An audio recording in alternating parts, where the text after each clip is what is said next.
Good morning, guys, and welcome out to Revolution. And so I'm just going to talk about Charlie Kirk. Now, obviously, Charlie Kirk has blown up on the internet, on social media, on mainstream media, because he was assassinated on September the 10th, 2025. Now, I'm going to give you my point of view of Charlie and his work, the good and the bad and the ugly. But ultimately, I just want to say from the get-go that I really do appreciate this type of work that he did. Now, I have a lot of friends who do this type of thing in Christian circles.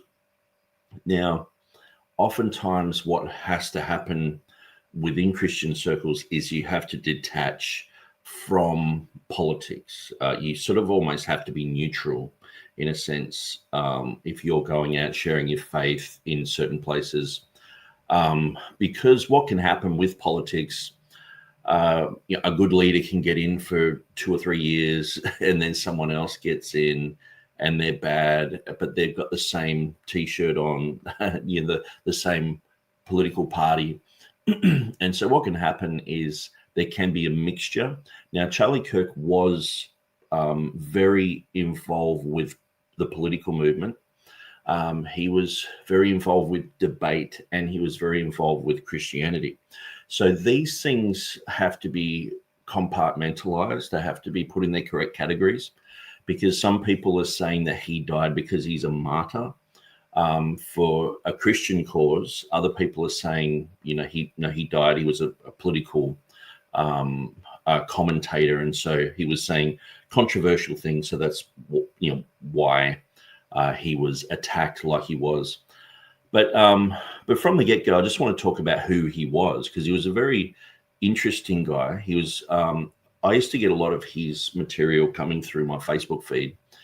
And when I would watch it, it would remind me of some of my friends who are on the front line debating Christian things on the streets. Many times Muslims would come around, or atheists, or, I've had, in the groups that I'm in, people have been put in jail for saying things about people's sexual preference, and police have just come and arrested them and put them in jail for that, for street preaching, this type of thing.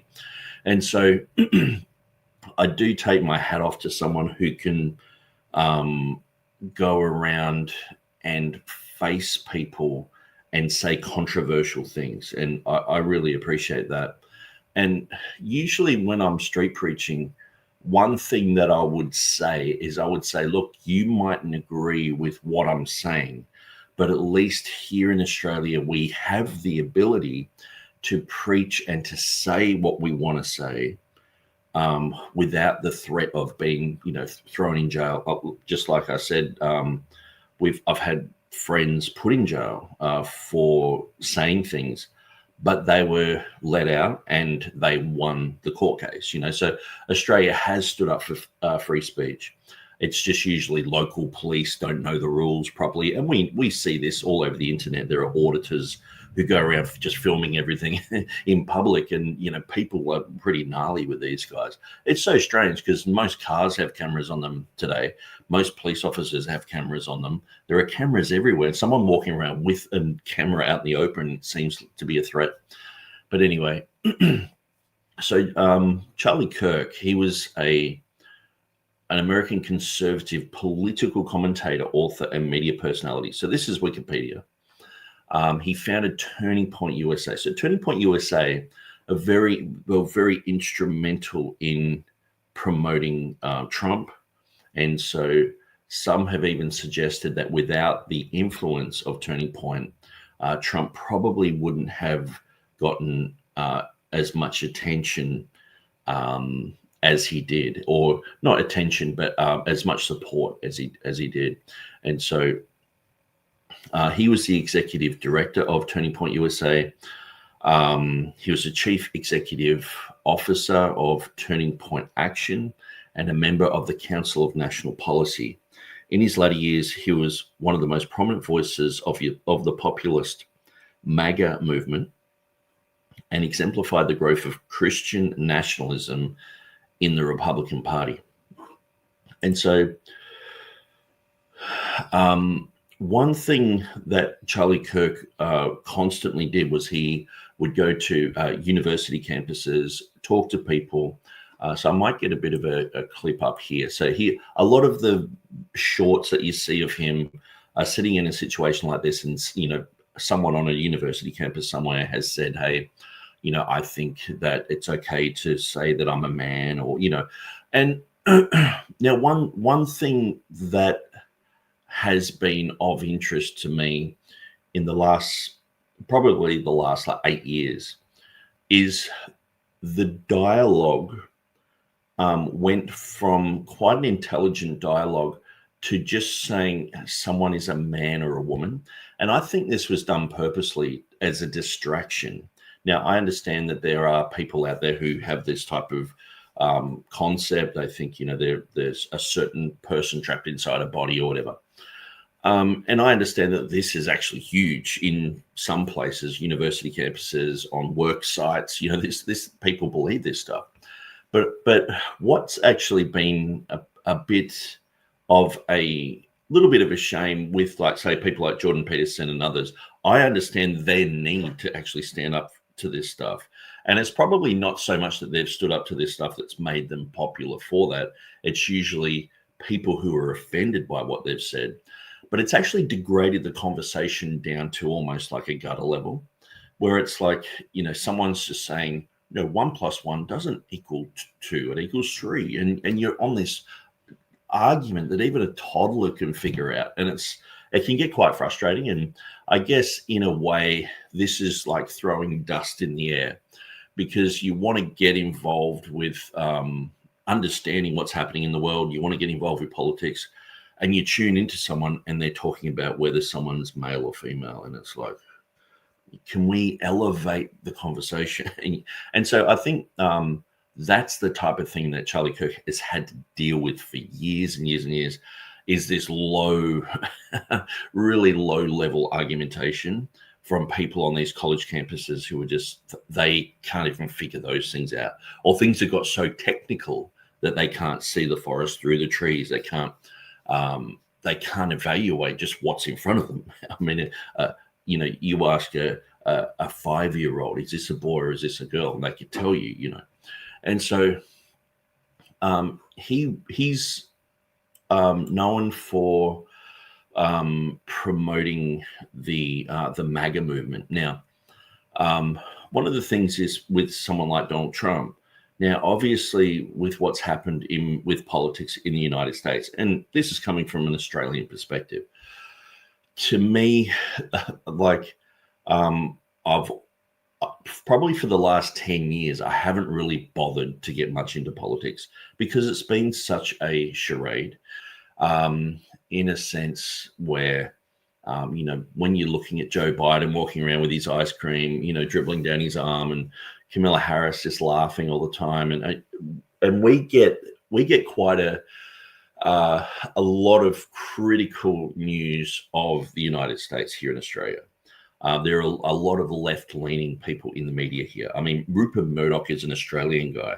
He pretends to be on the right, but he's actually a leftist guy. So it's so confusing. He runs Fox News. People think Fox and all these other ones are on the right, but they're actually fake right. And so it's controlled opposition. He's writing to the left. And so, but I guess in a sense where I really respect Charlie Kirk for, when he's in the position that he's been in, he's brought up the gospel. So we're going to look at certain things, his political affiliations. We're going to look at the gospel that he preached and what he said. And we're going to look at his debate tactics and what he did there. And so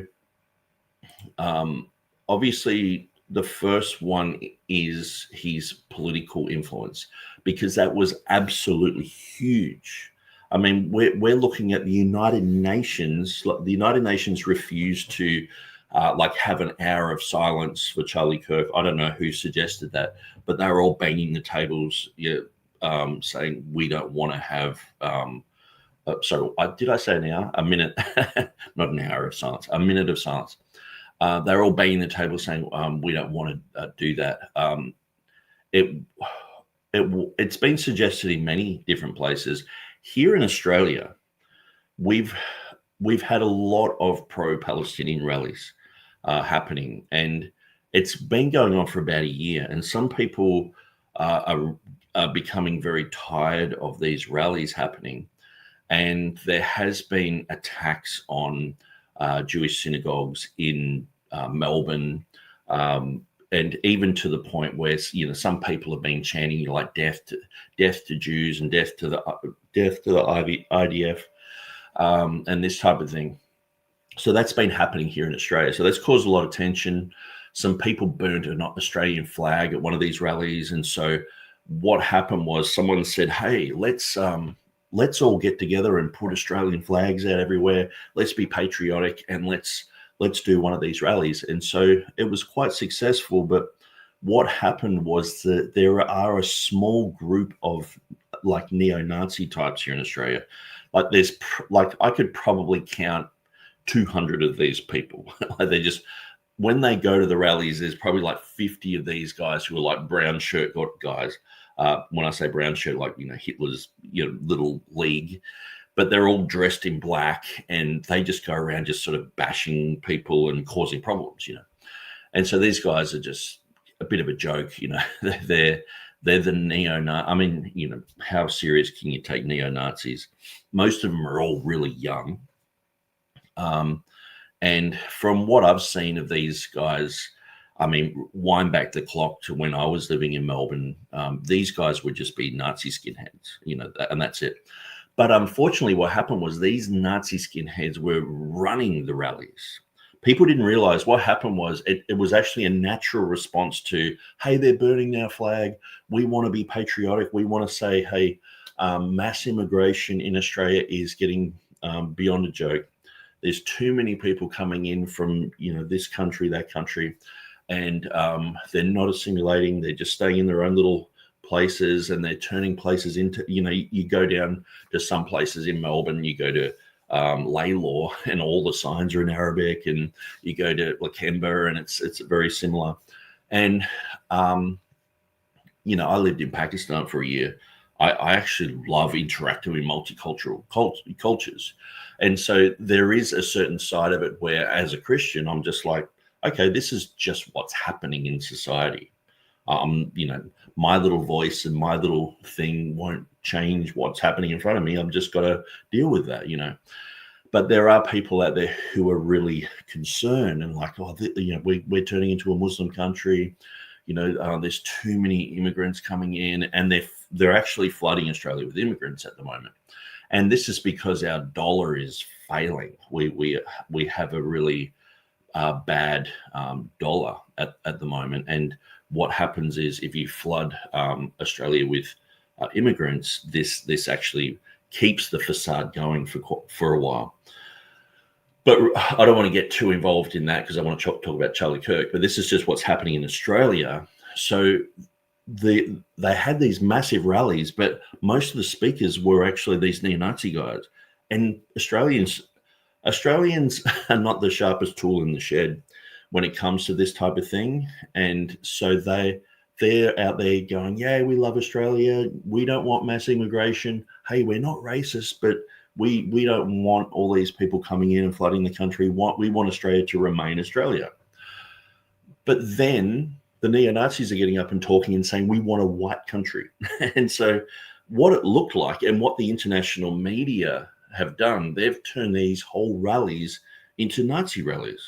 So now instead of just 200 guys who just, I don't know, go out in the forest and do the Brokeback Mountain thing and hail Hitler a few times, instead of that type of thing, now it looks like there's these whole movements. And so I really appreciate Avi and Ruckman here in Australia for what they did, because Ruckman is a Sri Lankan guy, Avi's a Jewish guy. So they actually confronted the neo-Nazis and pointed them out and said, these guys are the neo-Nazis. And they interviewed tons of people, and they were like, oh, look, we're only just here because we're patriotic. We like Australia, and we want Australian values to remain as they are. Now, there's also in Australia here a huge housing crisis.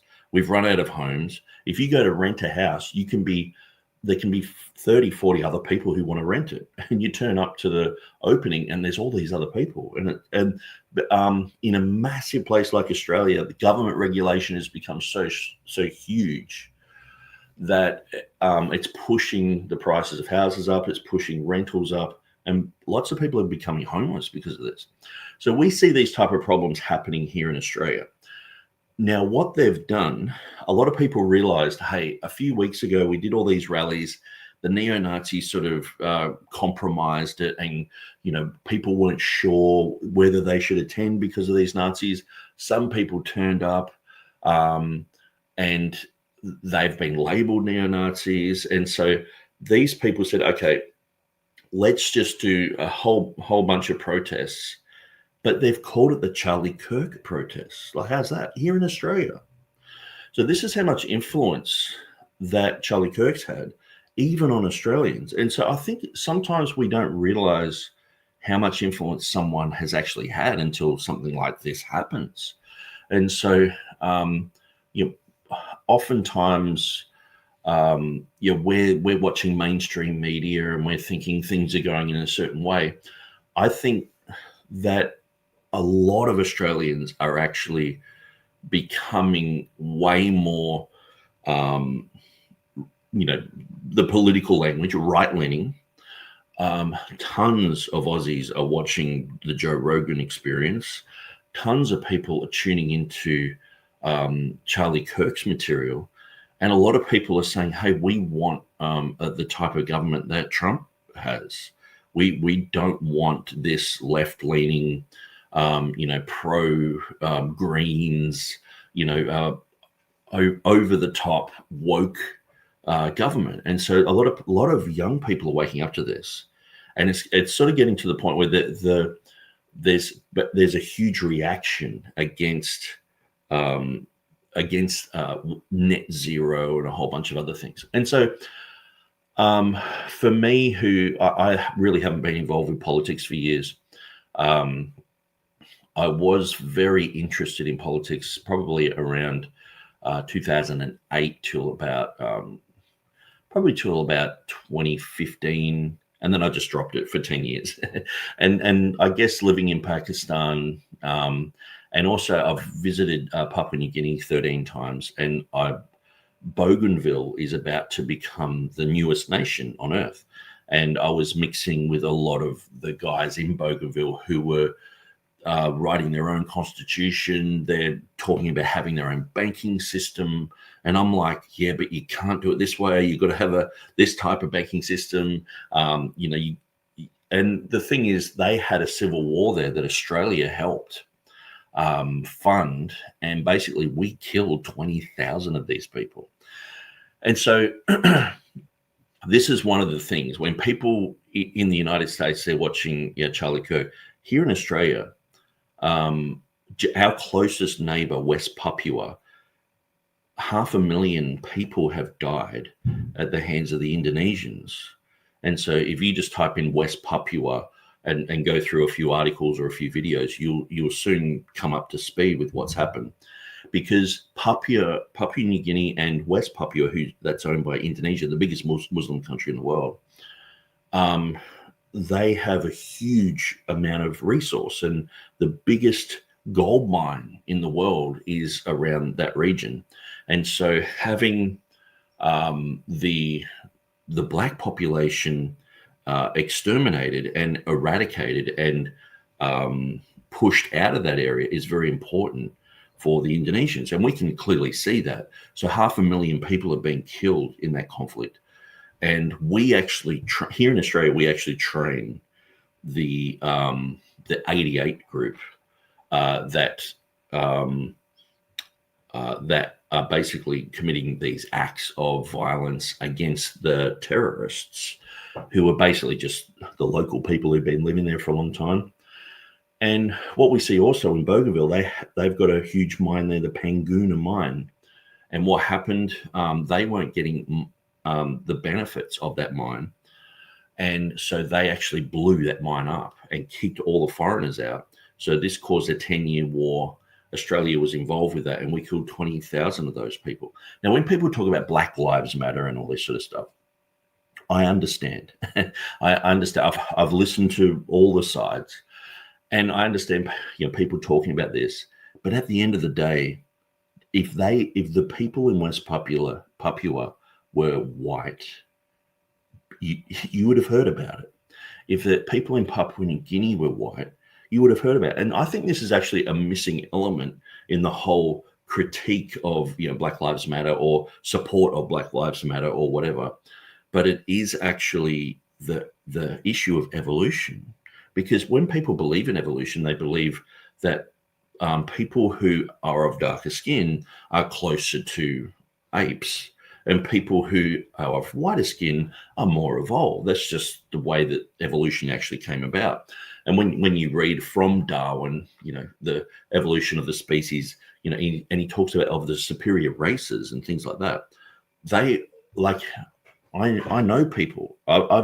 There's a guy I know in North Queensland, and he went to England to pick up his grandfather from the museum because they had him on display as the missing link, an Aboriginal guy. So a black guy, he's part monkey sort of thing. And so to me, this is the missing element of the whole Black Lives Matter concept, is people, how many people believe in evolution? It's a ridiculous concept. We know that we're all created equally, but the issue of having an evolutionary mindset is, these people are savages, these people are apes, and so here in Australia, a lot of Aboriginals were massacred, were killed here in Australia. It's just the facts. But that sort of thing is still happening up in Indonesia, and especially when you look at Indonesia is the biggest Muslim country in the world. They hate these people who, they're dark skinned. They hate these people that they got pigs. Most of the locals have, pigs. When you go to New Guinea, there's pigs everywhere. It's just a part of their culture, because what they do every time they have a big celebration, a wedding or something like that, they'll kill a pig and enjoy that. It's just like enjoying bacon or whatever. But so yeah, that's probably one of the things with Charlie Kirk, is he's talking from his American perspective about black people, and he's bringing up some rhetoric that I had only really, because I dealt with the Ku Klux Klan here in Australia, and the Ku Klux Klan had attacked me, and I sort of exposed them. The federal police got involved, and basically they've been as quiet as a mouse ever since. But I had to sort of get onto Stormfront, which is the neo-Nazi sort of website, the Ku Klux Klan sort of website in America, and just see what people were saying. And so sometimes what can happen with the political realm, that type of information can just get in the mouth of someone, and they can just say some things. And it's like, hey, all people are sort of equal everywhere, and it's all about their choices and all the rest of it. When you go to like Bougainville and you're walking down the street and all the shops are bombed out, they've all burnt. And that's like 15, 20 years ago, and they're still burnt out. And because the people don't have money to restore the place, but they're one of the wealthiest places on earth. See, this is one of the things that really, really sort of irritates me. And sometimes when people talk about South American places as examples of socialism and all this, usually it's a CIA overthrow, and they're turned into socialist places. Socialist puppets are put in there, and then people use that as an example of like, see, if you live under socialism, it's going to be bad. And it's like to me, I just don't, I can't understand that type of level of shallowness when it comes to those type of things, because if you have a country that is just completely like demonized, the leadership's been overthrown, the economy has just been totally gutted and raped, and then people are looking at it saying, see, they're not successful, they're not as successful as us who did these crimes against them. It's like, to me, coming from an Australian point of view, I understand that, look, I understand the dangers of communism, the dangers of socialism, but oftentimes there is a reaction, and a lot of people don't see that things happen for a reaction. And so when you see that a country like Venezuela, hugely rich with oil, when you see it just collapse, it's not just socialism. To me, that just, it drives me nuts when people say that. When read books like what was it, The Economic Hitman, I can't remember, it came out like 10 years ago, The Confessions of an Economic Hitman. You just have to read through some of this material where they're talking about these countries, and obviously there's been intermeddling in their economy, in their structure of the way things are set up, and all you have to do is follow the paper trail, and you'll understand what's happened. Wherever there are huge amounts of resources, usually the local population are radicalized. And I came up with this concept probably in 2015 when I was living in Pakistan. I thought, I wonder where where Pakistan is making the most money in mining and all the rest of it. I wonder what the population, the locals, are like there. And sure enough, it's in the most radical, Balochistan, where it's like wild, and these people are radicalized, and that's why Iran is radicalized. They have a lot of oil. Iraq, radicalized. Like, these places are just hotspots. So you don't just get a country like China just going in there and sorting things out. You don't just get, the Russians just going in there and just saying, hey, we want to do some deals here. These places are radicalized on purpose so that the interests, the West, England, Australia, America, they can still have their fingers in the pie. And, this type of thing, to me, I just see it everywhere, especially when I'm in New Guinea. I just see, people are there selling, tiny little things to get 20 cents. And then you look at the banks, and they're just huge, big buildings with so much money. And like Australian miners can go up there and earn like $5,000 a week, which in America is probably like, $4,000 a week, and go and work in the mines and things like that. I mean, the amount of money that is being taken out of these countries is so astronomical. So anyway, I want to talk about Charlie Kirk, but I sort of had to frame it in a sense where I understand why he was saying what he was saying.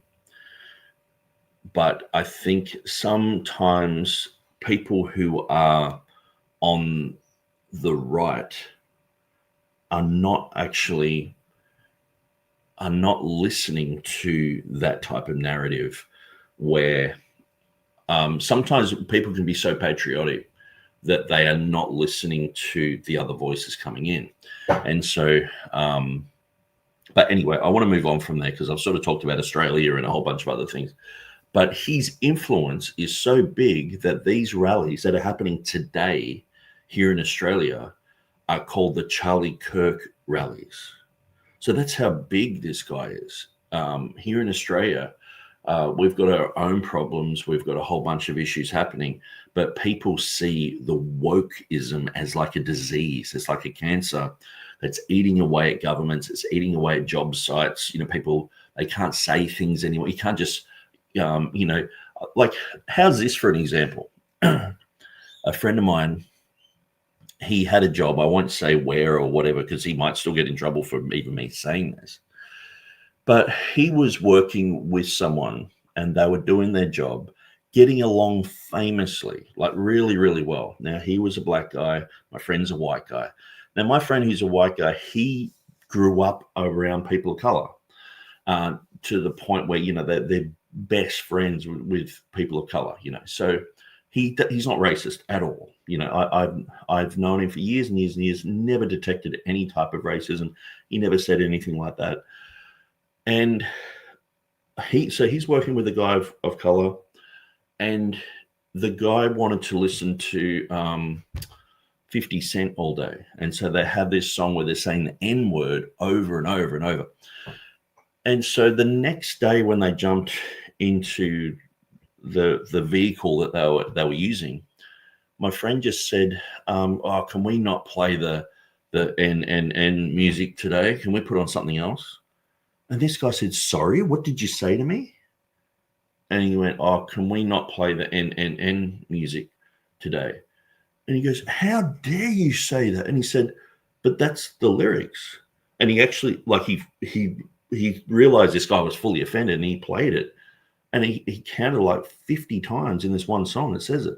So this guy got my friend sacked. So Australia is so woke. This type of thing can happen. And what this does, these type of rules and restrictions, they actually create a racist environment. Because my friend was just like, oh, well, that's happened. And he was a Christian, and he just forgave the guy and was like, he just moved on. But he lost his job over that. And just for pointing out a fact, just for saying, hey, look, I don't want to listen to this song. It's got the N word like 52 times in it. And so this type of thing is happening here in Australia. So people are getting very tired of that. The critical race theory. So this is the positives of what Charlie Kirk has done. He's exposed the woke. He's exposed the critical race theory. Now, do I agree with him on everything? No. And what some people do also, now I agree with most of what he's saying, but what some people do is they get the American scenario and they put it onto Australia, or they put it onto Europe, or they put it onto, pick a place in the world. And it doesn't fit. It's not one shoe fits all sort of thing. And so what can happen is people cannot look at the plight of the Papua New Guinean people that I've just mentioned, or the plight of, the West Papuan people. 500,000 people have been killed there. And to me, that shows that Black lives really don't matter. On an international scene, when those people die, people don't care because of the mindset of evolution. People are so entrenched with this mindset that, oh, well, they're less developed than us. We've evolved. And this type of mindset can come out in rhetoric. Now, Charlie Kirk, a lot of people have celebrated his life. And so because he was respectful in debate. Now, most of the time he was. I know there's a few clips of him going a bit off at people. But I think the whole concept of having freedom of speech is a huge missing factor in a lot of commentary now. And especially here in Australia, we have a lot of protests happening, and people are just yelling at each other. So you just basically got like the Palestinians on one side, the Israelis on the other, and they're just screaming at each other. And it's like there's no conversation. Now, I used to be part of the Byron Bay forums, and we used to have people from the IDF there and Palestinians there and talk. It was so different to have people just chatting, talking about history. And it was a great environment. And the lady often got me to speak about, what is ISIS, or what is Al Qaeda, or what are these groups? And basically, I came to the conclusion that they're all American constructs. America funded ISIS, America funded Al Qaeda. They're all it's basically like America just has these little puppets come up and go, hey, I'm ISIS. I'm the biggest boogeyman here. And the other one comes up. It's like, no, I'm the Darth Vader. But when you look at what happened in Libya, turned into a car park, The weapons all went to al-Nusra in Syria. Basically, that become ISIS. But these groups were funded by the Americans. And so to me, that's just because they want these areas to be radicalized. There's also the whole issue of the military-industrial complex, which, if you watch my programs for any period of time, you'll see that is a huge issue in the United States. And so when you have 1,000 military bases around the world, you are like Rome was. And so a lot of people don't realize that in America, their politics matters to them. They're voting in and out people or whatever. And it's like, okay, we've got this pushed through or whatever. But on the international scene, basically people look at America as a military juggernaut with 1,000 bases. And so you look at, say, Japan, they've got 200 military bases there. And every now and then, North Korea will say, hey, we're going to drop a bomb, or Taiwan will just, I don't know what happens with Taiwan. It's like everything just heats up there or whatever, or, China, they do something. And the Americans turn up and say, all these 200 military bases, you have to update all your planes, you have to update all your weaponry, you have to update all your missiles. And some of these missiles are worth $1 million each. So the military-industrial complex, this is just one example of Japan. There are bases. We've got bases here. A lot of Americans don't realize here in Australia, you have a base called Pine Gap, which was bought for a peppercorn. It's almost insulting to do this. And there are 1,000 CIA officers working there who spy on us. And we know about it. It's public domain. It's like, these guys spy on us. You guys are spying on us. Imagine if we had an Australian base like in Arizona and we just spied on you guys. Now, this is part of the 5 Eyes where you can't spy on your own population, but you get someone else to spy on you. We have 3,000 American troops here, just in Australia. What are they doing? There's 60,000 troops in just Ramstein, like in Germany. What are they doing? This is the military-industrial complex where someone's got to feed them, someone's got to buy them their boots, and it's not just boots, it's boots, training shoes, combat sneakers. They've probably got 6 or 7 different pairs of shoes, let alone the military pants. When you're talking military gear, it's top notch. Helmets and goggles and glasses, and let alone the weaponry. I mean, this is one thing that I think Americans don't really like to focus on. I mean, the B-2 bomber, for example, in the United States, they make a part of the B-2 bomber in every state, because if they ever make that redundant, you're going to get 50 states saying, hey, this is jobs. We want the B-2 bomber to continue. And so they've actually entrenched themselves into American society, so much so that you just have to keep that project going. And so you have to justify that project going, okay, the B-2 bomber can get old, it has to be replaced. But in a war, it's like, well, that usually keeps the cash flowing a lot quicker. So from my outside perspective looking in, America is a military juggernaut. The military run America. Trump doesn't run America. The military do. The military, it's like looking at, say, Indonesia, where it's like, okay, the military run it and they've got this sort of puppet government. To me, America is run by the military. The political scene is just like the cha-cha girls halftime sort of entertainment. It's just the entertainment so that people can think that they actually have a choice of who they're voting in, who they're voting out. But, people, they believe that this is actually really happening. They believe when they vote someone out that things are going to change. Locally, it can change. But internationally, this 1,000-based military juggernaut, I mean, you think of how much is it just in one base, let alone 1,000 bases, spy bases, torture camps. I mean, this is full on.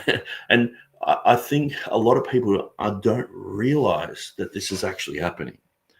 And so, oftentimes when we're looking at American politics, we're like, who are they going to bomb next? Who are they just going to invade next? Afghanistan. When I was in Pakistan, Obama was bombing Pakistan when I was there. And it's like, what are they doing? And they've got a ton of military bases there. And so there's all these problems that don't usually get highlighted that much because we're not in America. America seemed to have a little bit of an echo chamber there. Some people are mentioning these things, but some people on the left are actually mentioning these things very clearly. But because they're on the left, they're not listened to. Some people on the right are pointing this out too. People like Ron Paul, he's very clear about a lot of this stuff. And I guess it's he's 90 now. I listen to his stuff. I have to listen to it on like 2.0 speed, and it sounds like he used to 10, 15 years ago. But okay, so we're looking at the promotion of Christianity. Now, what do I think of President Trump? I think he is way better than what's come before him, probably for the last 20, 30 years. Actually, for quite a long time. I can't even remember, what politics was like back then. And so, but the thing is, we've got all these other issues. So Trump might go, okay, I'm not going to be involved with wars, but he's still giving the military the biggest budget ever. And so that's part of the military industrial complex. And the thing is, when I see that, I just see hard-working Americans throwing their money into this slipstream that Boeing, GE, these huge, big military contractors are just making a fortune. And some of the waste in the military is huge. If you get a blocked toilet on, one of these airline carriers, these plane carriers, it can cost up to $100,000 to get it unblocked, sort of thing. That there are government overreach. Like here in Australia, we just had there's been a huge crime spree in Melbourne, and this has been done by gangs, and a lot of these young guys are Sudanese guys. Okay, so they're carrying machetes and they're fighting people and killing people and robbing houses and stuff like that. So instead of putting tougher sentences or cracking down on those type of things, they made these big bins. They're called machete bins. They put them out the front of police stations so you can go and put your machete in there. Like it's sort of like the machetes are the problem, not the people, not the gang violence, as if they're not just going to use a gun or a knife or whatever. But, put the machete in the bin. And so, but the thing was, these bins are like worth $350,000. Now, one contractor said he could do it for $10,000. $350,000 for this machete bin. And they made a heap of them. Like it's worth as much as a Maserati. So this is the problem. When the government gets involved, they spend so much money that it just gets ridiculous. And this is what I see with the United States and their military. There's so much money being spent. I mean, if you are GE or Boeing, or if you're part of making some of these bombs, your Halliburton and Lockheed Martin, if you make $1 million bomb, you want someone to drop 500 of them off in a desert somewhere, because you have to make another 500 of them. And this is the problem. And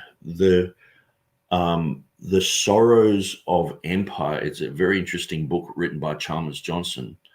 And Chalmers Johnson warned about this type of thing happening, that because Americans think that they're just America in their corner of the world. No. You are a global empire. You are like Rome. And you can't have this humble little America being there and being, not have these things affect the American psyche. The Americans just knowing, hey, we've been in Afghanistan for like 20, 30 years.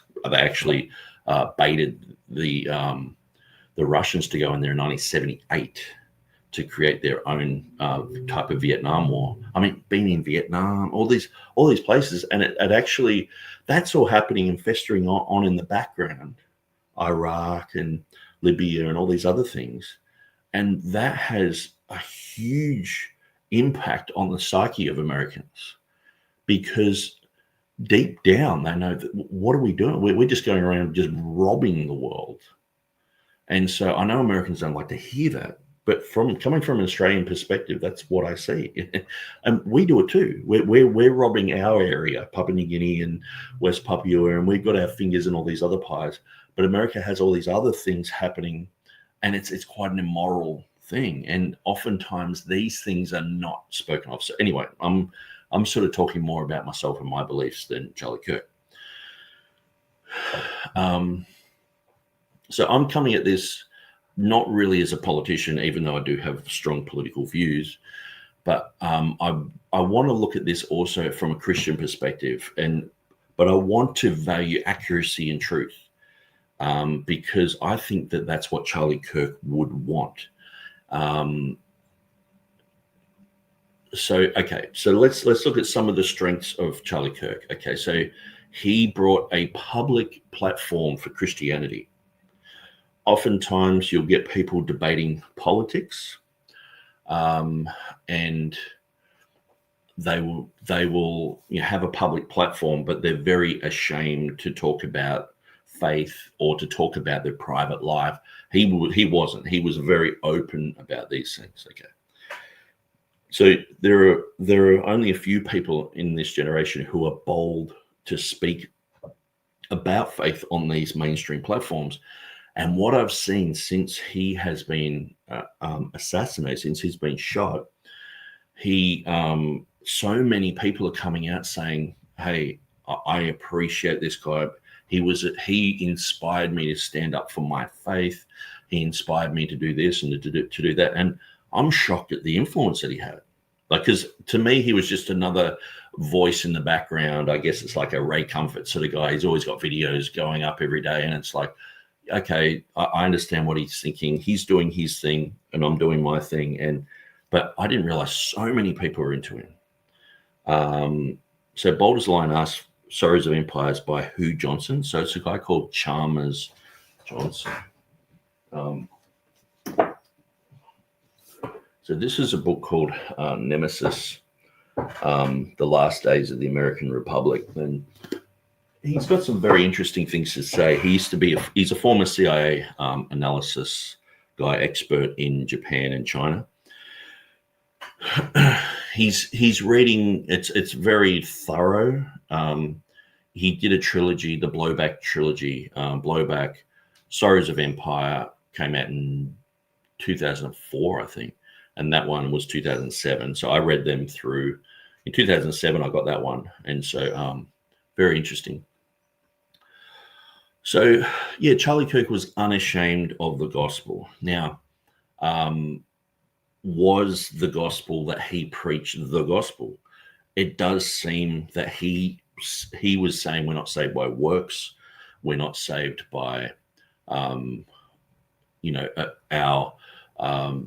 our religious duties and becoming a certain type of religion and all that. He's like, no, it's through the blood of Jesus Christ, which is, it's very good to hear that. Now, obviously, there's a few little caveats there. He did say that Mary was to be venerated. I don't know if that was just a speako, because he was saying young women need to be like Mary. We've gone the opposite. Protestants are sort of throwing out Mary because of the Roman Catholic obsession with Mary, and we don't look at her virtues and all that. And I can understand that. I've said that myself. But he said Mary needs to be venerated, and some people have gone, hang on, And he also said that he was ecumenical. So he was saying, I'm ecumenical. I'm dealing with Catholic priests. He would have Catholic priests.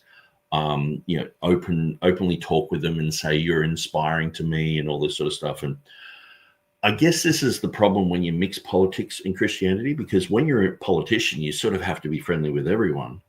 When you're in Christianity, the rules of separation are pretty clear.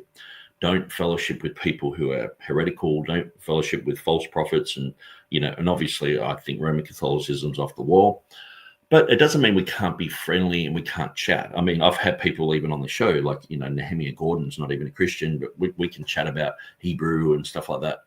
And it's like, okay, I've got people of different persuasions, but it's like, I do make it pretty clear that, hey, look, while I appreciate this type of thing from this person, I definitely don't think that they are, born again Christians. And one thing that I do appreciate about Charlie Kirk is he did talk about the eternal realities of heaven and hell. Now, while I disagree with his ecumenism, he also had quite a lot to do with some of the people from Bethel Church in Redding, California, and actually adopted their dominionism concepts.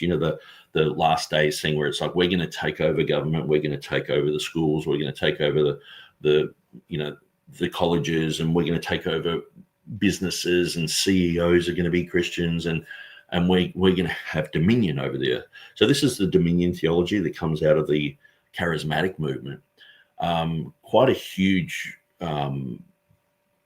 influential movement. And so Charlie Kirk adopted that type of thing, which I would disagree with. But apart from that, I think that he did. I think that if he had continued on, if he listened, like, just say I was able to challenge him on these things, I think eventually he would come around to that, because I think he was actually, he sought truth, and he came to a lot of truths. And so to me, that's someone who's actually seeking for truth. We don't want to just demonize someone just because they're a little bit different here and there. But I was a bit concerned about his ecumenical stances. But considering the position that he's been in, and his huge influence in politics, he's talking to lots and lots of different people. So I would have just challenged him to move away from the ecumenical type of thing. But perhaps there's footage that I haven't seen. Maybe he even corrected himself on those things. Now, he's done a huge and valuable injection into mobilizing the next generation of people who are going to have a voice. So the college campuses, the youth meetings that he's had, the digital platforms, he's all over the internet. People are hearing about Christianity in many places where you just 10 years ago it just wasn't happening. So on a lot of these college campuses, you do get these faithful guys who go there and preach and all the rest of it, and that's cool. But he's by filming them and making shorts and all the rest of it. I mean, when you go through some of these, they're really good, punchy little nuggets of information that for someone can just turn their mind and go, yeah, actually, he's got a really good point there. And so I think that he's done a lot of good for that. And I guess, too, he's challenging the secular narrative. One thing that I've seen happen in my generation, the biggest fight that I had when I first became a Christian was against the atheists, people just saying there's no God, and, the Richard Dawkins type of people. And so you're dealing with evolution, then you're dealing with atheism, and at times agnosticism. But now it seems like a lot of people are saying, yeah, well, I think there probably is a God. And people are saying, hey, I think evolution's silly. Now, I guess sometimes we don't realize how much impact the internet is having on people. Now, I remember when Ken Hovind, before he went to prison and all the rest of the stuff that's happened, but so many people were into his videos. Most churches were showing his stuff. But, most churches of any type of weight, were showing his material, and people were watching this stuff, and they were getting some very good, interesting arguments against evolution. And so I'm not even sure where Charlie Kirk stands on this issue, because some of these guys, these apologists, they're like, oh yeah, I believe in it. Old Earth, old Earth, and all this sort of stuff. But so I'm not sure where Charlie Kirk stood on this. But the influence of someone like, say, a Ken Hovind, regardless of what you think of the guy, was huge on a whole generation, and provided people with enough bullets to sort of, when you're street preaching, you'd go, yeah, that's right, and you'd say something to someone, or just have an answer for someone, and that would really help in that conversation. And I think a lot of what Charlie Kirk has said has helped people to have a defense, an immediate defense against some of the things that have been coming along. And I guess too, being bold to stand in these places and say these things is kind of what Christianity is all about. The Holy Spirit was given, not just so we can all just huddle together and sing Kumbaya, but so that we can go out into these marketplaces and we can preach the gospel. And it says they went out with boldness preaching. They were in front of the Sanhedrin, just the scribes and the Pharisees, and Jesus was the ultimate example. But these guys, when they were filled with the Holy Spirit, they went out and they were very bold. And so I guess his life is a good example for Christians being very bold, not ashamed to go out, but also prepping yourself and putting yourself in someone else's shoes and having the answers for them. I think a lot of Christians really need that. They need to understand apologetics. They need good answers for people. And so usually this comes, if you really want someone to learn a lot about Christianity, get them to do evangelism.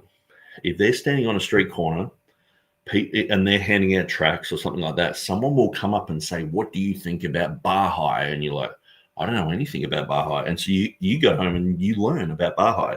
It's the best way to really come into a good engagement or a good understanding of your culture when you're face to face with people and you're talking to people who are mad at you because you believe something, or they throw you under the bus because you're labeled a Christian and they don't like the Crusades or something like that. And you're like, okay, well, do I believe the Crusades were good? And you have to have an answer for these type of things. People are going to say that type of stuff. So I think he was a good example for standing up in the marketplace and having an answer, which the Bible says we should have an answer, and that's the apologia. That's what we really need. So he's had a huge cultural impact. So Christianity is usually mocked. It's teased. People have become they've become dorks by listening to Dawkins, and they think that having this Monty Python type of humor causes people to be shamed into not wanting to stand up for Christianity. And so I take my hat off to someone who can sort of normalize faith in Jesus. Okay, it's like, okay, it's normal to be a Christian, and not being ashamed of it or not putting it on the back burner. It's like, okay, let's talk about this. And so bringing God into the conversation is very important. And so regardless of whether you think what he said was good, bad, or ugly, whatever, he was doing this. And the thing is, I know lots of people who do this type of thing. They do street ministry, and I don't agree with them on everything, but I take my hat off to anyone who is going to stand up and do this type of thing. And so I guess too, what this has done is a lot of people on college campuses, they go there, the teachers got bright blue hair, and they're like, Christianity is evil, and there's really nothing you can do when you're just one person there and you're putting your hand up and trying to come against them, and people are mocking you and all the rest of it. But when someone like this turns up, and then you realize, hang on, there's a couple of hundred of us, and you join together and you're debating and you get bolder. And so I think that's been a very good thing that's happened. And so I guess the reaction, I've never seen a reaction this big to someone who believes what he believes. I haven't seen a reaction this big globally. I thought when I heard that he had been shot, I was like, okay, maybe he'll live, and that was the first thing. Everyone's praying and all the rest of it. And then it's like, okay, it was a few hours later, it's like, no, he's passed away. And I thought, to me, I guess it's like, someone like David Wilkinson dying or something, or Ray Comfort, and people going, yeah, that's a very unfortunate thing to happen. Of course, we have our differences, but it's like, there's a huge respect for this person and all the rest of it. But just to see it explode, like they're having today in Australia, they're having marches for Charlie Kirk. And just 2 weeks ago, these marches were called like, Rise Up Australia rally and March for Australia. Now they've got Charlie. I'm going to show you the advertising for this. Okay, so Charlie Kirk Australia rally. Okay. Yeah, Google's probably not the best place. Facebook's probably way better to search for something like that. But just so you know, the shooter was caught. So the father of the shooter actually turned him in. So after consulting with his pastor, so that they were Mormon people, after consulting with his pastor, knowing the president and the state governor are calling for the death penalty, his father was law enforcement. His mother was a social worker. They had military history in the family. They're registered Republican parents, action-oriented DNA. So they're from, he's from that type of family. And I'm just reading something here that Tino Gropey put up, and it says, college was enough to radicalize his son. A year of professors dripping their toxic propaganda and lies in his ears poisoned his brain. He fell in with the wrong crowd, joined Antifa Discord rooms, took photos wearing communist shirts. He argued with his family over dinner that Kirk was a fascist and an existential threat. And he made a plan, and he engraved Antifa sayings on the bullet casings. So that's pretty radical. So a lot of people were saying, oh, yeah, this is a Mossad hit. He was starting to come against Israel, But,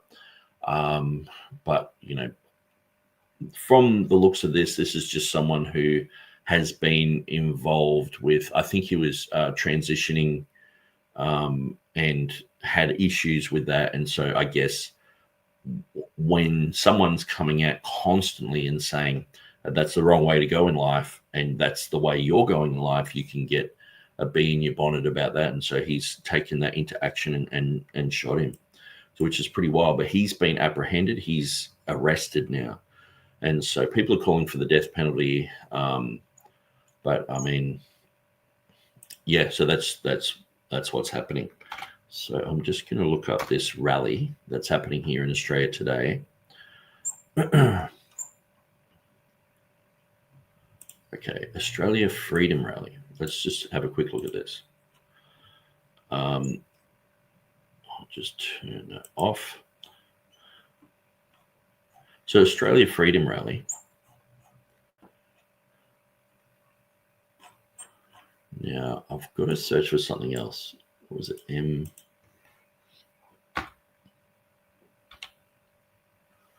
MMABT. Okay. Here. The Millions March. So this guy here is the Australian representative for Turning Point. So Turning Point has an Australian branch as well. And so Okay, so that looks like they've had a vigil, Charlie Kirk vigil last night. So here, Australia unites against government corruption. And so it's happening in all the major capital cities, big towns, Cairns, Townsville. And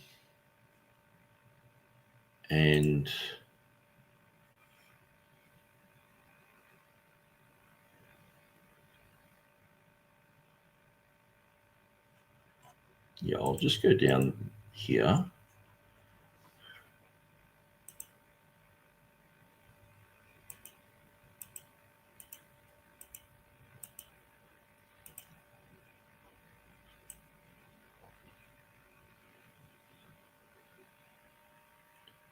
Yeah, so anyway, that's what's happening here in Australia. I mean, who would have thought that a huge rally here in Australia would be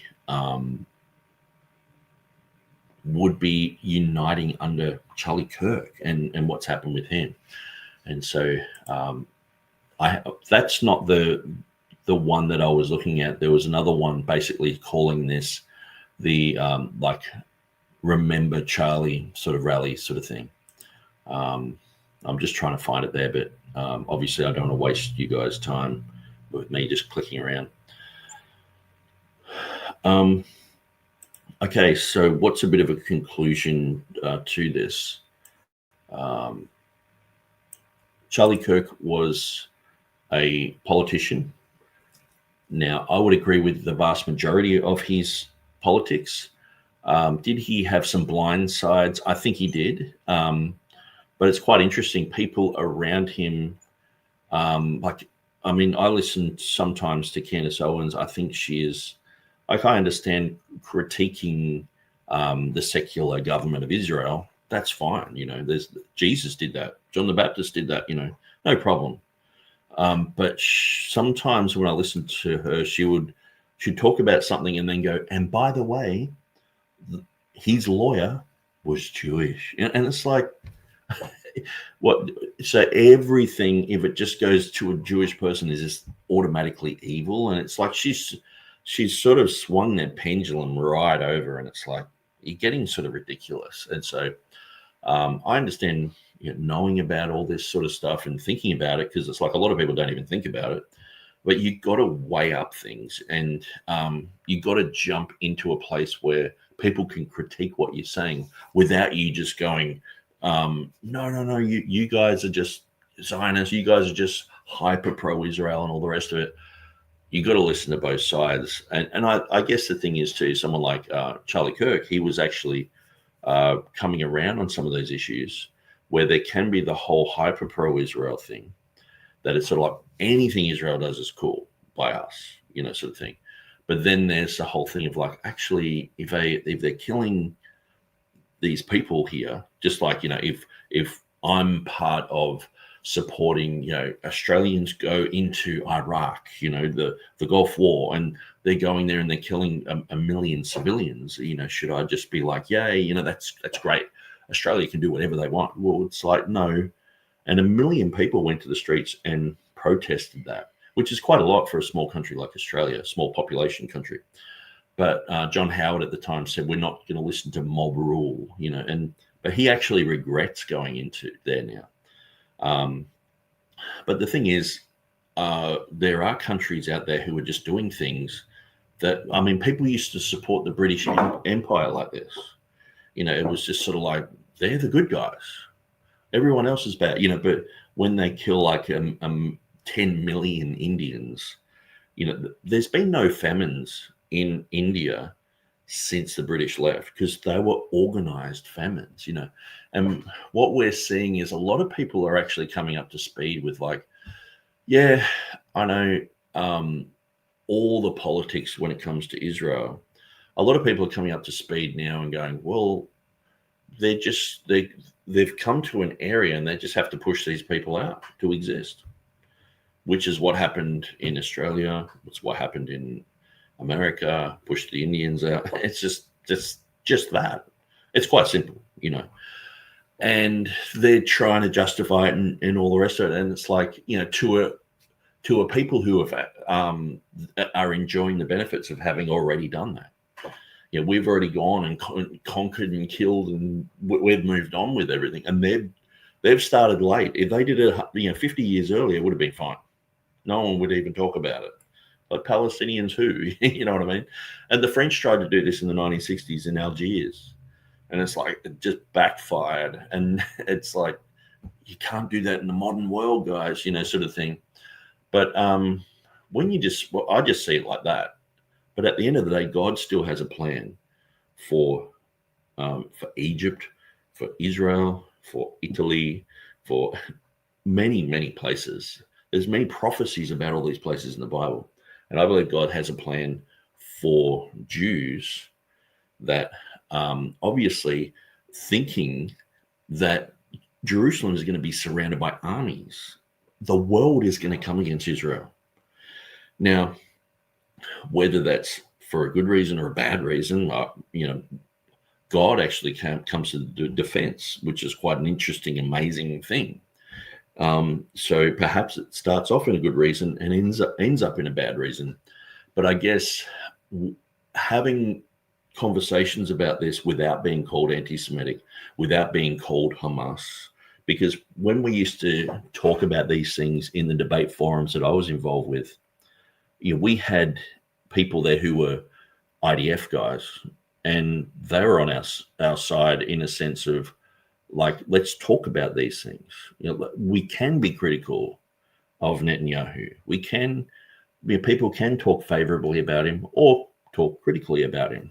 Let's have a discussion. But we had some IDF guys come and call us all Hamas and say we should all just shut our mouths. We're all crazy. And I'm like, hey guys. And one thing that was quite amazing, we were there, and these guys were fully gnarly with us and calling us all Hamas. And it was like, come on, guys, we're trying to have a conversation here. It's not just yell at someone and that's what you think and you believe, so it has to be the reality. And one guy, he was always pretty quiet, but whenever he talked, it was really quite thought out. And he said, look, you guys killed my whole entire family. He said, I grew up in Lebanon. He said, the IDF came and killed my whole family. And he said, I don't hate you guys. And he said, I understand that you guys have come from a place where, Hitler's doing his stuff to you and it's a terrible tragedy. And you guys see everyone as an enemy now. And he said, I've had to deal with that myself. I could hate you guys rightfully because you killed my whole family. He said, but I don't hate you. And it was just the best comment. I was like, yeah. And I guess understanding that what happened, 80 years ago is not an excuse to do anything now. And I guess one thing that's been really quite a challenge with watching this is I'm all for people respecting someone like Charlie Kirk. He stood up for Christianity. He stood up for his patriotism, nationalism. And he was very strong for freedom of speech, and I respect all those things. But one thing is, when someone dies who is just a nobody in Iraq, like, I guess many years ago, I remember when I went to Indonesia for the first time. Now, I'd heard that Indonesia were the biggest Muslim country in the world. They're very hostile. They're very, psycho towards Christians. And there's been massacres of Christians up there. And that's true. And especially when they're coming against the West Papuans, there's 500,000 local Papuan people have been killed. So anyway, I go up there and I'm talking to these guys, and we're out preaching, witnessing. We were handing out the chick tracts, Allah has no son or something like that, at the front of a mosque. We were full on. Like, it's not the best thing to do in the biggest Muslim country in the world, to hand out flyers in front of a mosque, But that's what we were doing. It's just how it rolled. And but one thing, when I was talking to the locals, they were just normal people. And when I was talking to the Christians there, I'm thinking, if we had a war, because a lot of people back in those days were talking about Indonesia wants to invade Australia. You know, they have maps in their schools calling the top half of Australia South Irian, which is, you know, Irian Jaya. South Irian is like, you know, South Indonesia. And it's, they want to overtake it, and they've got these plans to invade and all this sort of stuff. And so we were thinking about war and all the rest of it. And I'm just like, I think I've been to New Guinea a couple of times. And then I went to Indonesia, and then I'm talking to these guys, and I'm thinking, these guys are great guys. They got hearts of gold. They're very amazing people. And I'm thinking, if I was in a war, could I shoot one of these guys? Could I get a gun and just shoot them in the head and kill them for Australia? You know what I mean? And I guess because I've battled with the whole thing of pacifism, and I've become a complete pacifist. I believe when you go through the Fox's Book of Martyrs, that they weren't fighting back. They were martyred usually because they put their hands in the air and said, we just surrendered to the will of God, and we're just here to preach. And Jesus didn't fight back. He said he could. He said, I could get 12 legions of angels, but I'm not going to do that. And the disciples didn't either. So usually when Christianity and war is sort of mixed, I'm like, no, I'm not into that. But I guess it put in me like a bit of a heart of like, these are real people with real lives and real concerns. And, you know, and many of these people who I met there had become Christians, are very strong Christians.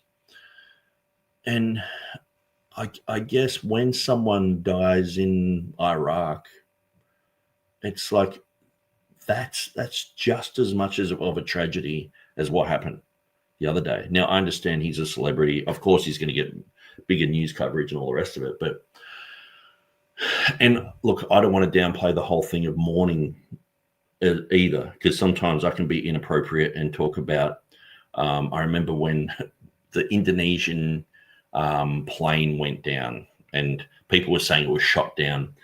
And it was that same day I was like, who were the ones who actually shot down a plane full of Iranian citizens back in the 1980s or whatever? And it was America. They just shot this plane out of the sky, and it was like, you know, it's just never mentioned. But people was going, oh, how insensitive. It's only just happened. And it's sort of like, okay, well, when's the line, you know, of mourning over? And it's like, okay, we can talk about these things. I guess, you know, if people take offense that I'm doing things too early, it's like, okay, I don't really know Charlie Kirk that well. So I guess, and I'm in Australia, so we're looking at someone, you know, overseas, a celebrity guy who's just passed away. But at the end of the day, there are, you know, a Jewish person who died, you know, was kidnapped and has died. They have a lot of, I guess, they are just as important as anyone else. Someone who is a Palestinian, they're just a civilian going through their life, and they get bombed, they get killed. They're just as important as anyone else. And I think the thing is, sometimes we can hold people up as of greater importance. And yeah, I do thank God that I grew up in a really multicultural environment where my best friend that I grew up with was a Palestinian guy, but he never mentioned it. He just grew up in that part of the world, and his family moved to Australia, and we were just best friends. And then, yeah, he was dark black, you know, and so. Other friends of mine, we had a Chinese guy in our class, we had a Japanese guy in our class, we had Greeks, we had Italians, you know, Lebanese, we even had a Pakistani guy, and that was just all in my class growing up. And so we never looked at all that. We fully teased each other over everything. They were teasing me, I was teasing them. It's just the way it is. You know, you see a difference and you point it out. That's just the way that life is. And then later on, it's like, no, you can't say all this and can't say all that. But when you're a kid in school, it's like half the nicknames people give to each other are like these type of things. And it's like, that's just the way that life is. Because if you're growing up and you're different, people are going to point that out and say, hey, you're if I'm bright pink, people are going to say you're bright pink. Like when I get sunburned, I go bright pink, and people are like you're like a piggy. It's like, okay, you just have to deal with that. That's the reality. That's true, you know. I guess the thing is, a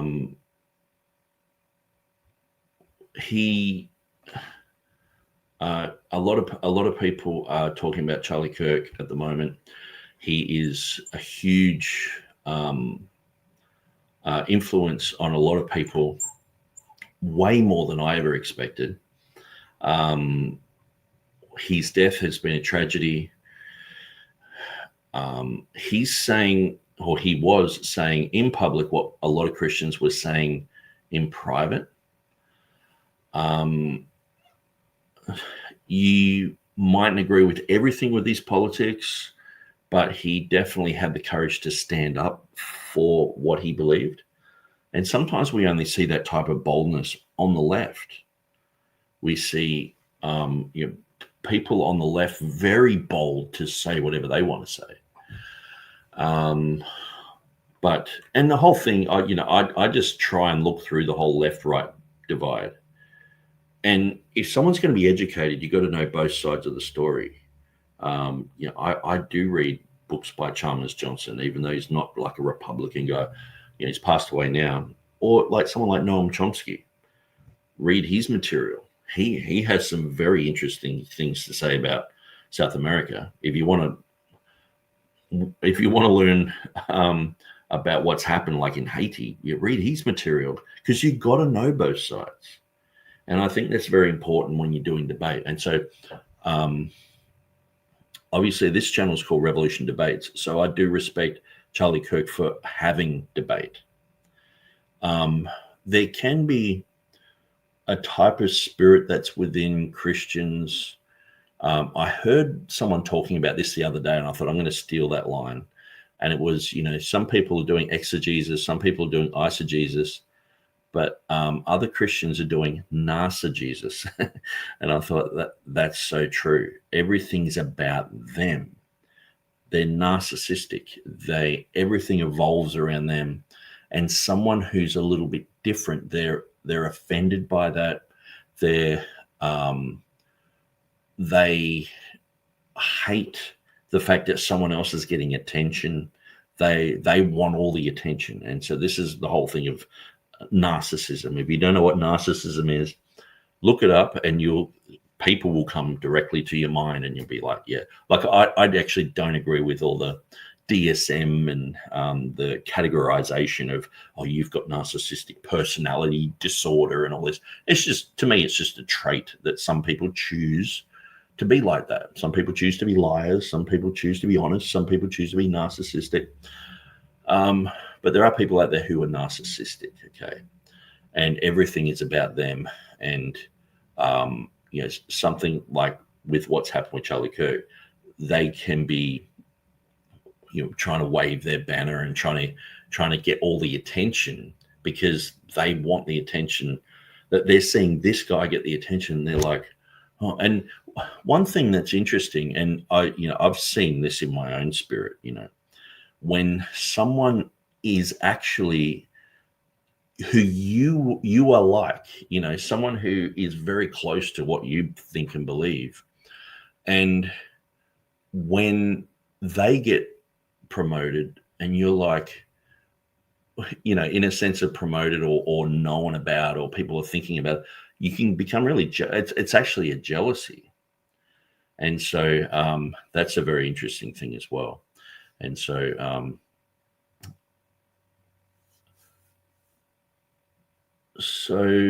and I guess the thing is too, he's Charlie Kirk. He's saying all this stuff in public, in the public arena, where a lot of churches are not even saying half the things that he would say. So he's actually, all these churches are like, we've got all this influence and all the rest of it. And Charlie Kirk just comes along and goes, no, a woman's a woman, a man's a man. We're in these churches, they've got, the LBGT community pastor, standing up and, we're all, we just got to love and all this, and let's have a marriage here, and all this sort of stuff. And he's just coming along, right in the playing field where all this stuff's sort of originating, and he's just saying, "Nah, this is the facts." And so I admire that. I admire his courage in that. And a lot of pastors wouldn't stand up and say what he said.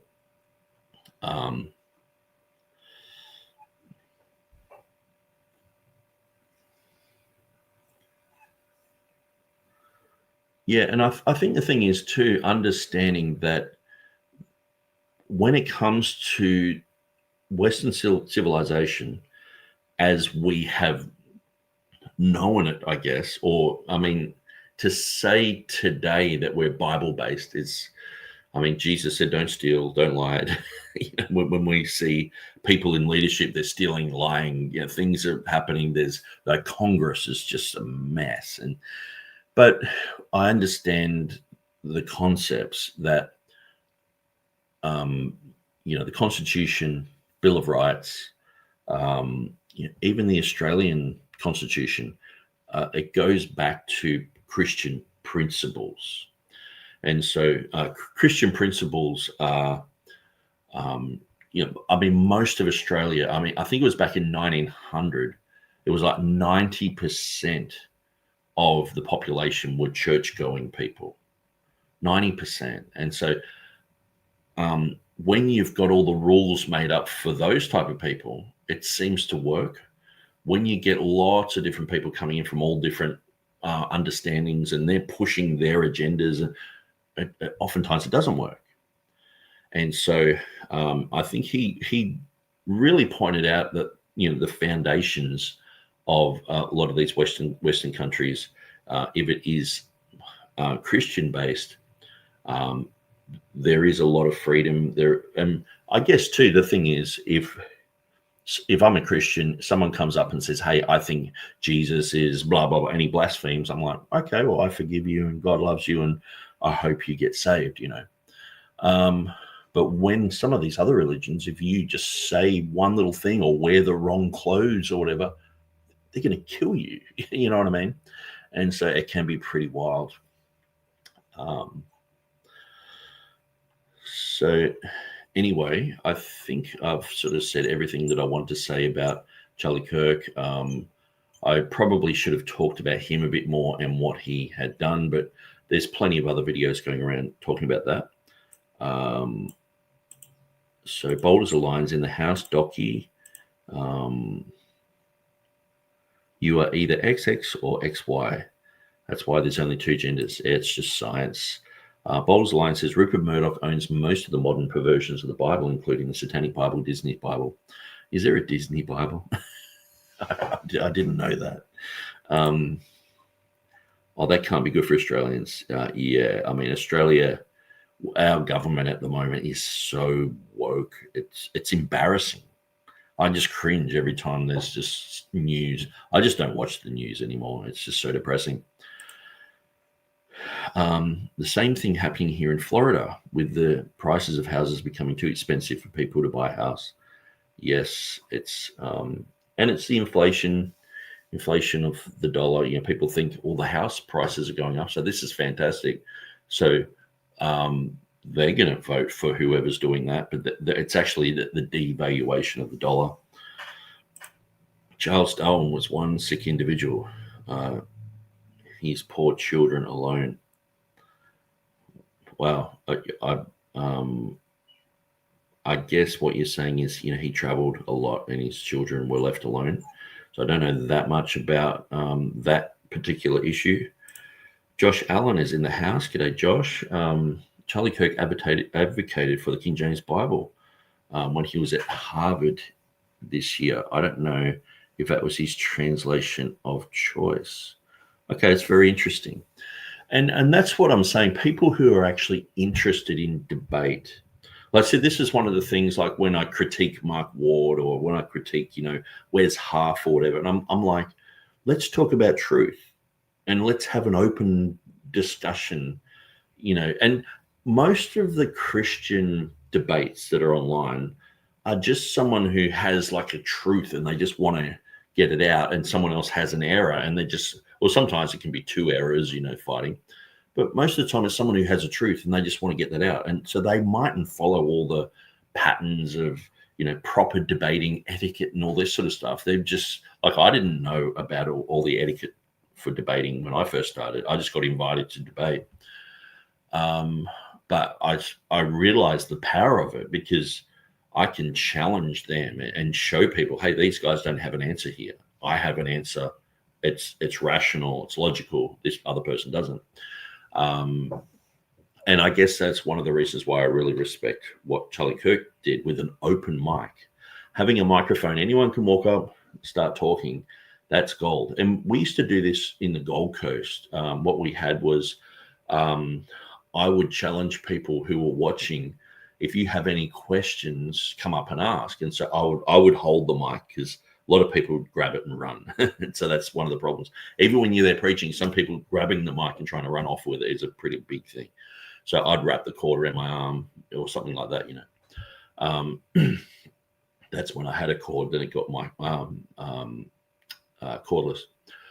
But we would just do this thing where we had people asking questions. So people would come up and ask a question and, we would answer and they'd say, oh, there's all these contradictions in the Bible. What do you think about that? And so we'd answer the question. But what we realized was a lot of people didn't know who was with our team. So we would get people in our team to come up and ask questions that would initiate a response. And so I guess it's like, imagine having the Charlie Kirk thing, but then you've got someone from your team coming up and saying, well, what do you think about this, this, and this? And it's like, so you're pretty much just having a perfect type of discussion, and you just want everyone's listening, thinking this person's genuinely, interested in this type of thing. So yeah, very, very interesting. And it's good fun going out and doing open air ministry. Okay, so Bold's Line says, wow, that's insane about your friend getting sacked. Yeah, it was pretty wild. Well, he saw it as racist. The African guy was just like, hey, that's racist. But it's like, he was just saying this what the song was saying. And he'd been playing it all the day before. So he said, I don't want this and stuff. And I'm pretty sure that was even the name of the song. It was like in the name. And so you can't even say that without losing your job. Like, that's ridiculous. And what that actually does is cause racism. The government with all these stupid rules cause racism. Because then if he wasn't a Christian, he would get bitter and go, hey, these types of people do this type of thing. And then you just end up hating all those types of people. And so that's what's happened. When there's one rule for one person, one rule for another, you can say one word to one person. You can't say any words to these other people. It's like, well, that's a double standard. If we should, like, I'm an advocate for, we should be able to say whatever we want as long as you're not causing physical harm to someone.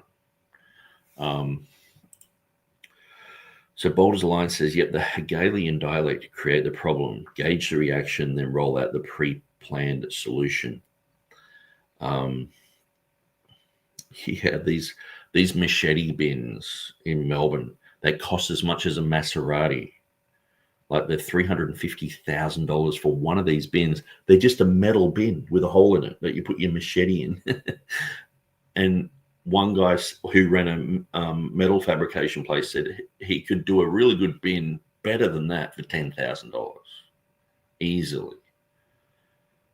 And it's like, where's all this money going? But anyway, Boulder's Line says absolutely 100% truth about the military-industrial complex. It is the elephant in the room. In America, it's like the elephant is taking up 95% of the room, and it's the military.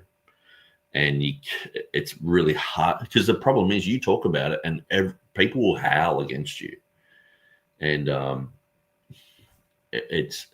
America is a very strongly militarized place, just like Rome was.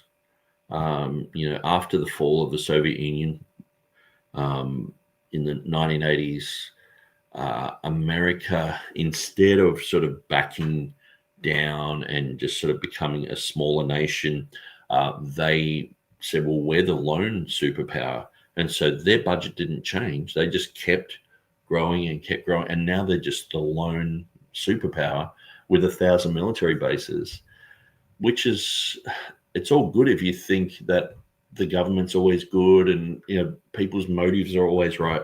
But when you're on the other end of that, you're living in Afghanistan and it gets turned into a car park, or you're in Iraq and a million citizens, a million civilians die during that war. And you know the wars. It's like, what's this about? Oh, it's about 9/11, but it's like, well, no, it's not. It's about weapons of mass destruction. So, no, it's not. It's like, what is this about? And so if they can do that to them, they could do it to you. That's the thing. That's the problem. All it needs is a shift of, you know, 1 minute the enemy's over here, or, you know, Australia finds a whole bunch of resources and we're saying, hey, we want to keep these resources. You know, the Americans overthrew our government here in 1975. The CIA overthrew our government. It's quite well known. It's not like a conspiracy theory. It's just like the Mossadegh thing in Iran. They overthrew our government. We are run by America. See, this is what I think a lot of Americans don't understand. When I'm living there in Pakistan, you know, Imran Khan, I read his book and I said, this guy's going to be the Prime Minister of Pakistan. And I was telling people that and they're like, nah. And then he was the Prime Minister of Pakistan, because you could just see his understanding. You know, he knew a lot about the West. He'd been educated in the UK.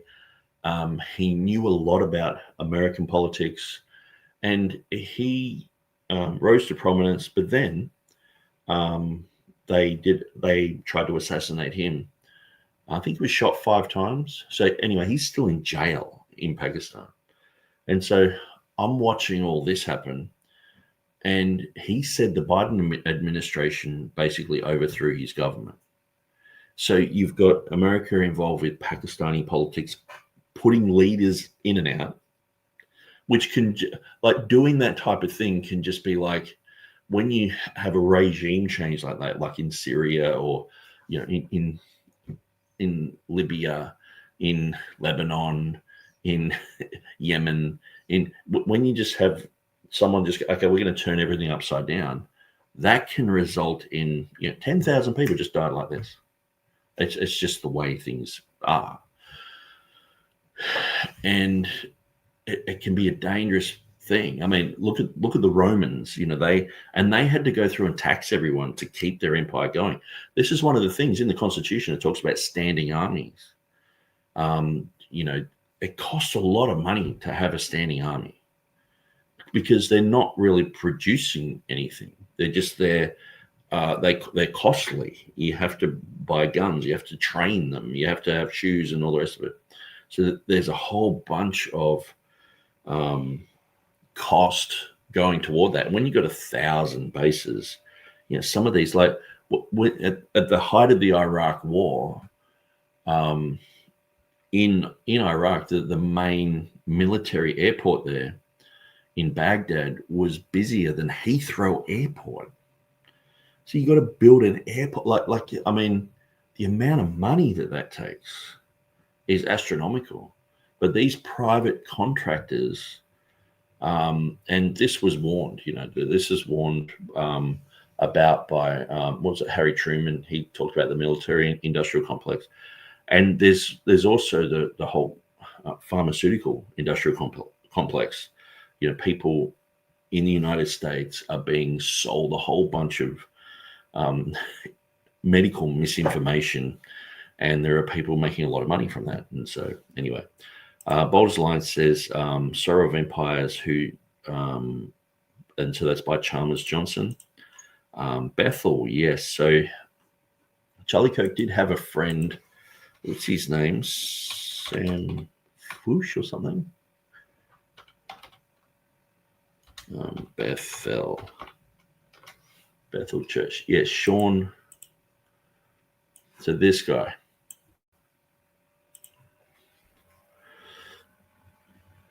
So he ran as a Republican in California's 3rd congressional district. in 2020. So he believes in the NAR. So that's the thing with Charlie Kirk. He was involved with the NAR movement. He was a promoter of Christian dominionism. So I was talking about that. The dominionism doctrine is quite big in the United States.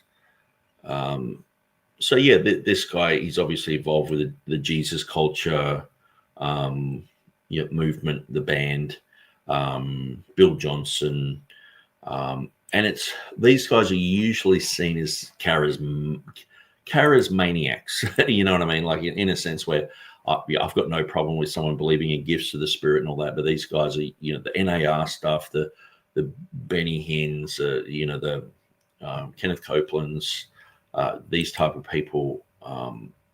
And so anyway, he was like best friends with Charlie Kirk. So these guys knew each other very, very well, and they influenced each other quite a lot. And so, but it's not guilt by association. But Charlie Kirk was very ecumenical, and so he had his friend there. Okay, Hilly Billy is in the house. I had no idea Charlie had an international. Like, seriously, I'm so shocked. Like, I thought that he would get maybe 1% of the attention that he's getting. Here in Australia, it's so big. Like, straight away, a good friend of mine, he's not a Christian, and I said, "Oh, did you hear about Charlie Kirk?" And he said, "Oh, man, I really like listening to that guy." And I'm like, wow, this guy listens to Charlie Kirk. He's someone who I would hope would become a Christian, and he's listening to this guy. And I'm like, man, that's good, because he's, he would agree with him politically, but yeah, it's like not only are a lot of people who agree with him on politics that they're tuning in, but they're getting the gospel through that. And so, and he's saying, look, the only answer really is Christianity. And, some of the videos are like, hey, if you had 30 seconds to live, what would you do? And he's like, well, I'm about to face God. I'd pray for forgiveness. And, that's great. That's the gospel going forward, Now, I know some people are going to be more strict on Charlie than I've been. I guess some people know more about him than I do. But at the end of the day, even when Wes Huff was on Rogan, even if Billy Graham's there preaching, it's like, I mightn't agree with Billy Graham, but it's like, hey, he's just preached the gospel. Someone's just heard it.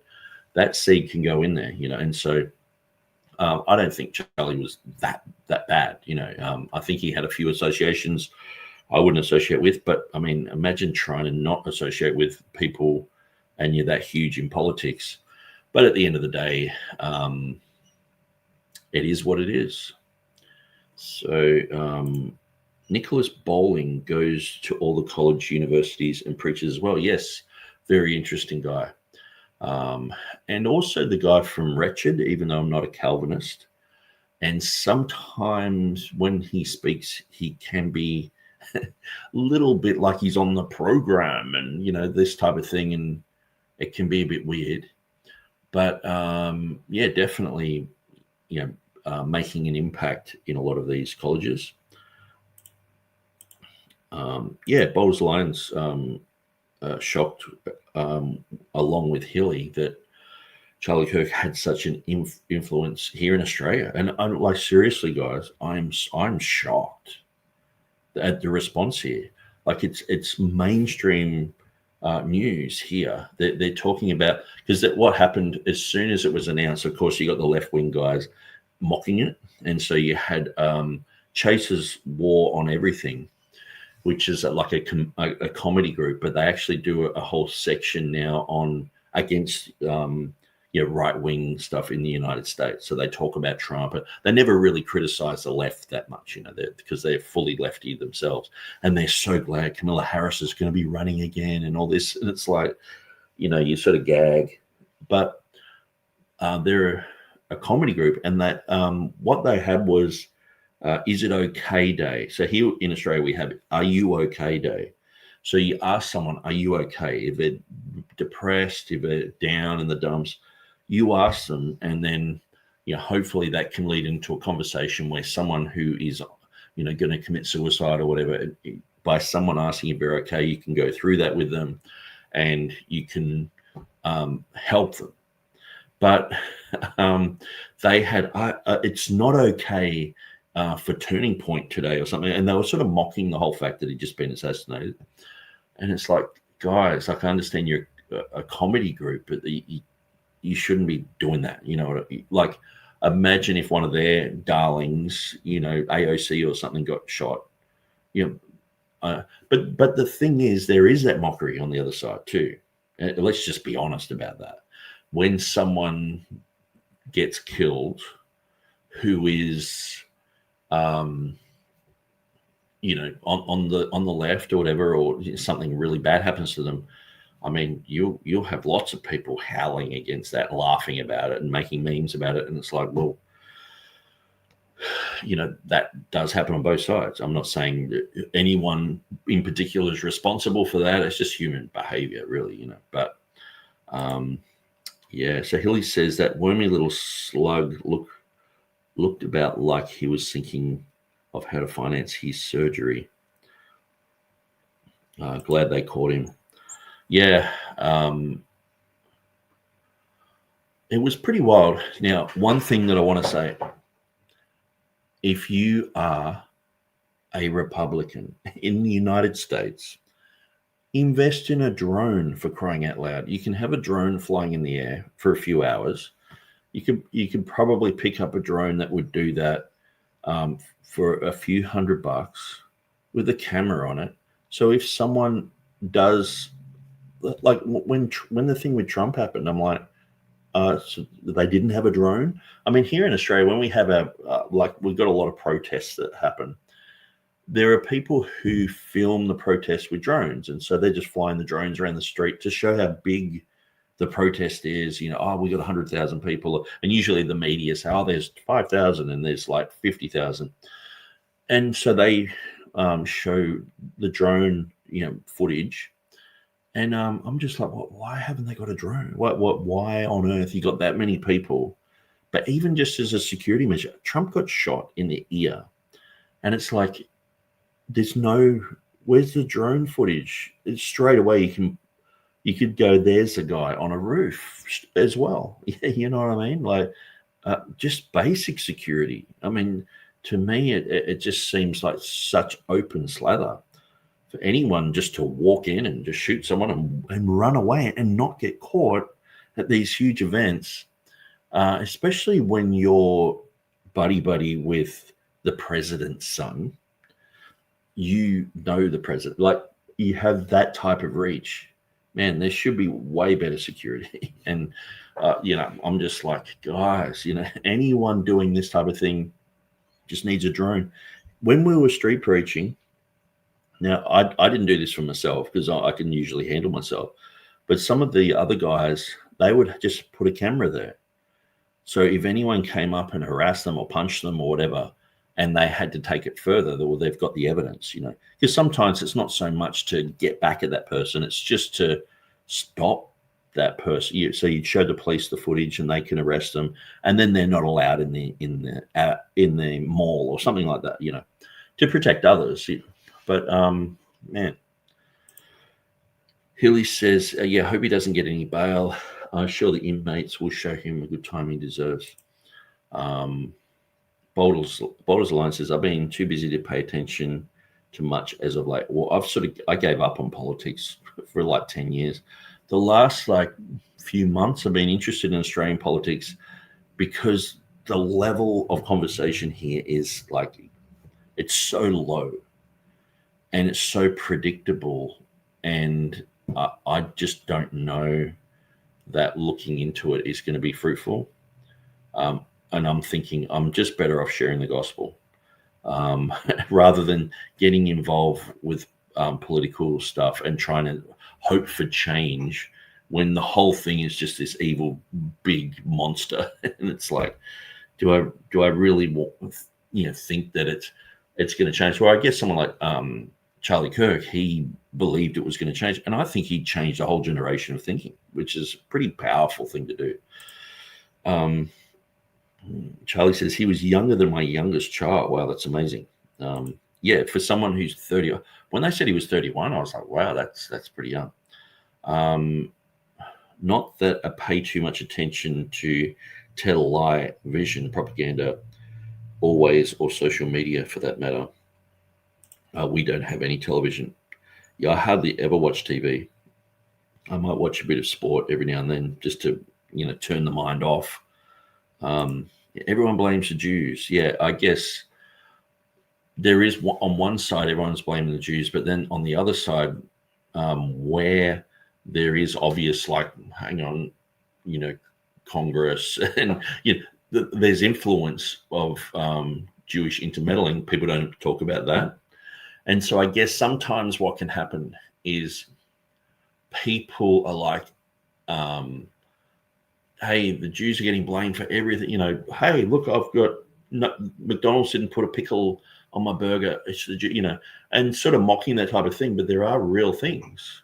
I mean, just imagine for a second, like if you think that Israel is intermeddling with finances or political, like here in Australia, one of the highest politicians in the land said, basically, if you get someone in politics here and they say something that is not favorable to Israel, what Israel does is they actually fund someone to be in opposition to you and they'll take your place. And that's in Australia. So he's saying the whole of the Australian system is run by the Jews. And he's not just like some dummy. He would be sort of like equivalent to like a vice president or something like that. Like that's how high up he would be in politics. So we're talking about Bob Carr. That's huge for someone of that caliber to say, hey, the whole thing is rigged. And I think the thing is with the Epstein files, people are saying, because I know that Maxwell's daughter, who's in prison, well, Maxwell was basically one of the main founders of Israel. Okay, so Israel wouldn't exist if it wasn't for Maxwell. Maxwell, there was a war in Czechoslovakia. He got those weapons, those tanks. He got a whole bunch of military gear from Czechoslovakia to Israel just in time to fight the war that they were having there in 1948. What the Palestinians would call the Nakba, and there wouldn't be in Israel if it wasn't for him. And so, and then he's got one of the biggest media empires in the world. And then people know that he's running, he's involved with Mossad and the rest of it. And what I'm saying here is actually documented by Jews, the secret war against the Jews. They have a whole chapter here. Now I might make myself a bit bigger. So this book here, The Secret War Against the Jews, it's very interesting how Western espionage betrayed the Jewish people. So Mark Ahrens and John Loftus.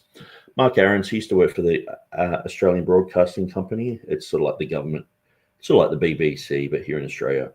And he would talk about Nazis in Australia. John Loftus was a Nazi hunter in America. And so they're both Jewish guys. But what's interesting, Mark Ahrens, his father was the head of the Communist Party here in Australia.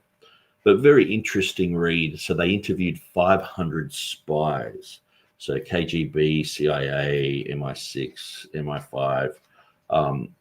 And they talk a lot about, Jack Philby, Alan Dulles, the beginnings of the CIA. So it's very interesting. It's an amazing read. But then they have a whole section on Maxwell. They have a whole section also on the sinking of the Liberty. and it's pretty much what sort of like someone like Candace Owens has just come up to speed with. But this is, I mean, I've had this since the 90s. I read through it and I was like, wow, it's a lot of really interesting information. I'm sure some of it's a bit of propaganda, but they did interview 500 spies, current spies, and former spies. So 500 is a lot to deal with. And they also are very critical of the Vatican. So coming from, being born again and you're against the Roman Catholics and all that, it's like, well, these guys are exposing the Catholics as smuggling Nazis and all this sort of stuff. So, but what they say about John Maxwell is quite amazing. I might just see, the Liberty incident.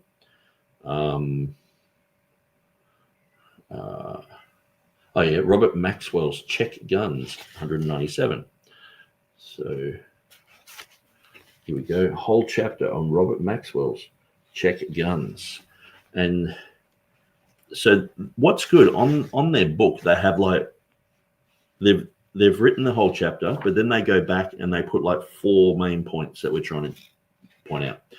So British intelligence agent by the name of Robert Maxwell provided the critical link to the supply of arms from communist Czechoslovakia that saved Israel in 1948. So when you think Epstein's missus, her dad saved Israel. That's powerful.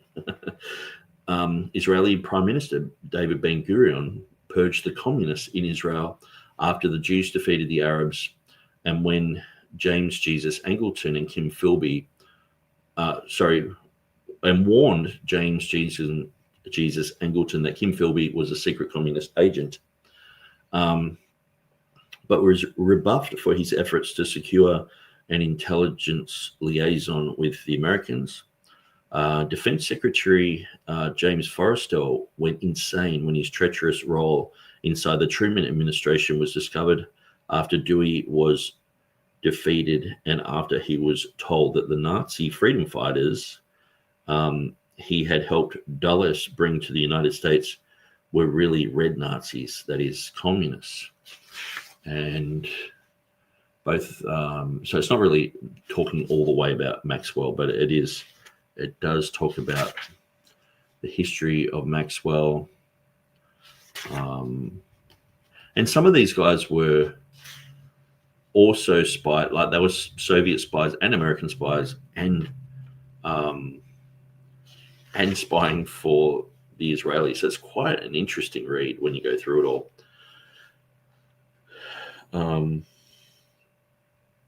Maxwell was involved with billions of dollars back in his day.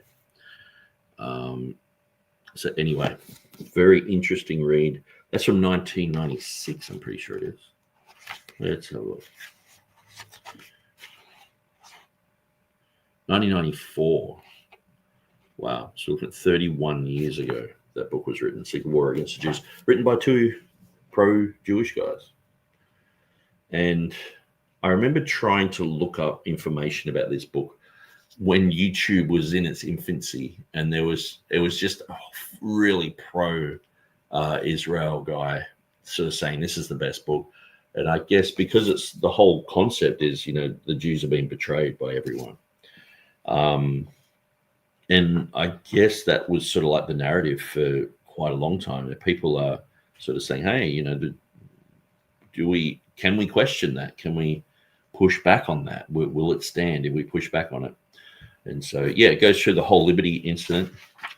Talks about Liberty and basically says Western intelligence informed the Arabs that Israel would not have a nuclear defense shield finished in 1967, thus leaving a window of opportunity for attack. Realizing the danger of a massed Arab attack, the Israelis informed the United States of their intention to launch a preemptive strike, which the CIA promptly betrayed to the Arabs. So what they're saying here is the Americans were giving the Arabs information, and that's why they were bombed by Israel, which is quite an interesting take. And very interesting and very hugely referenced. Like at the back of the book, there are so many references. It's like almost, I'd say 1/5 of the book is references. It's a very, very interesting. And this was their former book, this one, The Unholy Trinity, the Vatican, the Nazis, and the Swiss banks. So a very interesting book there, talking about the rat lines and how basically when the Nazis were on the run, a lot of these guys were smuggled into Australia, Argentina, and America through the Vatican, which is quite an interesting thing. So, okay, I will continue going through this. Boulder's Alliance says, I blame the Jesuits. Yes. Boulder's Alliance says, yep, they're just like mirrors hilly. Sad thing, everyone has a handheld one. Chip Zoe says, amen. The church was built on the blood of non-believers. Not sure about that. Chip Zoe says, amen. The church wasn't built on the blood of non-believers. Okay, so I think they've had a typo and they've put in wasn't. Yes. I'm not really sure what that's saying, but Jerry D is saying hi, Hilly. Emmett Rivers says, Charlie Kirk was so respectful of other people's views. Even though he didn't agree, he was always fair and open to talking things out. Pray for his wife and kids. He was known for a respectful debate. Absolutely. And that's a good summary there. And I think, we would love to see this type of thing on every college campus, because we know that a lot of these type of ideas are just squashed. Regardless of whether you accept them, you believe them, we should be able to say things that are controversial. Free speech laws aren't there to protect just saying things that don't hurt anyone. They're there to protect controversial, things that hurt, things that people say to you that are offensive. People can say that. Now, obviously, the whole concept of if you cry fire out in the cinema and people run and get hurt, but there is no fire, well, then you are responsible. But apart from causing like physical damage to someone, freedom of speech should just be the cornerstone of any type of freedom movement. And I'll just bring this one up while we're talking about this, because obviously this is a bit more political than anything else I'd talk about. The whole thing about a flag. Burning a flag, people get upset. Okay, I understand that. Here in Australia, I mean, this is how lowbrow the conversation is here in Australia. Now, they had the pro-Palestinian movement. They walked across the Sydney Harbour Bridge. It's like walking across the San Fran Bridge or the Brooklyn Bridge or something. It was a big type of thing. And then there was footage of two people burning an Australian flag, okay, and spray painting on the ground, Australia, finish Australia or something, or destroy Australia, So everyone's upset, and that actually sparked the retaliation marches that the Nazis took over here in Australia, okay.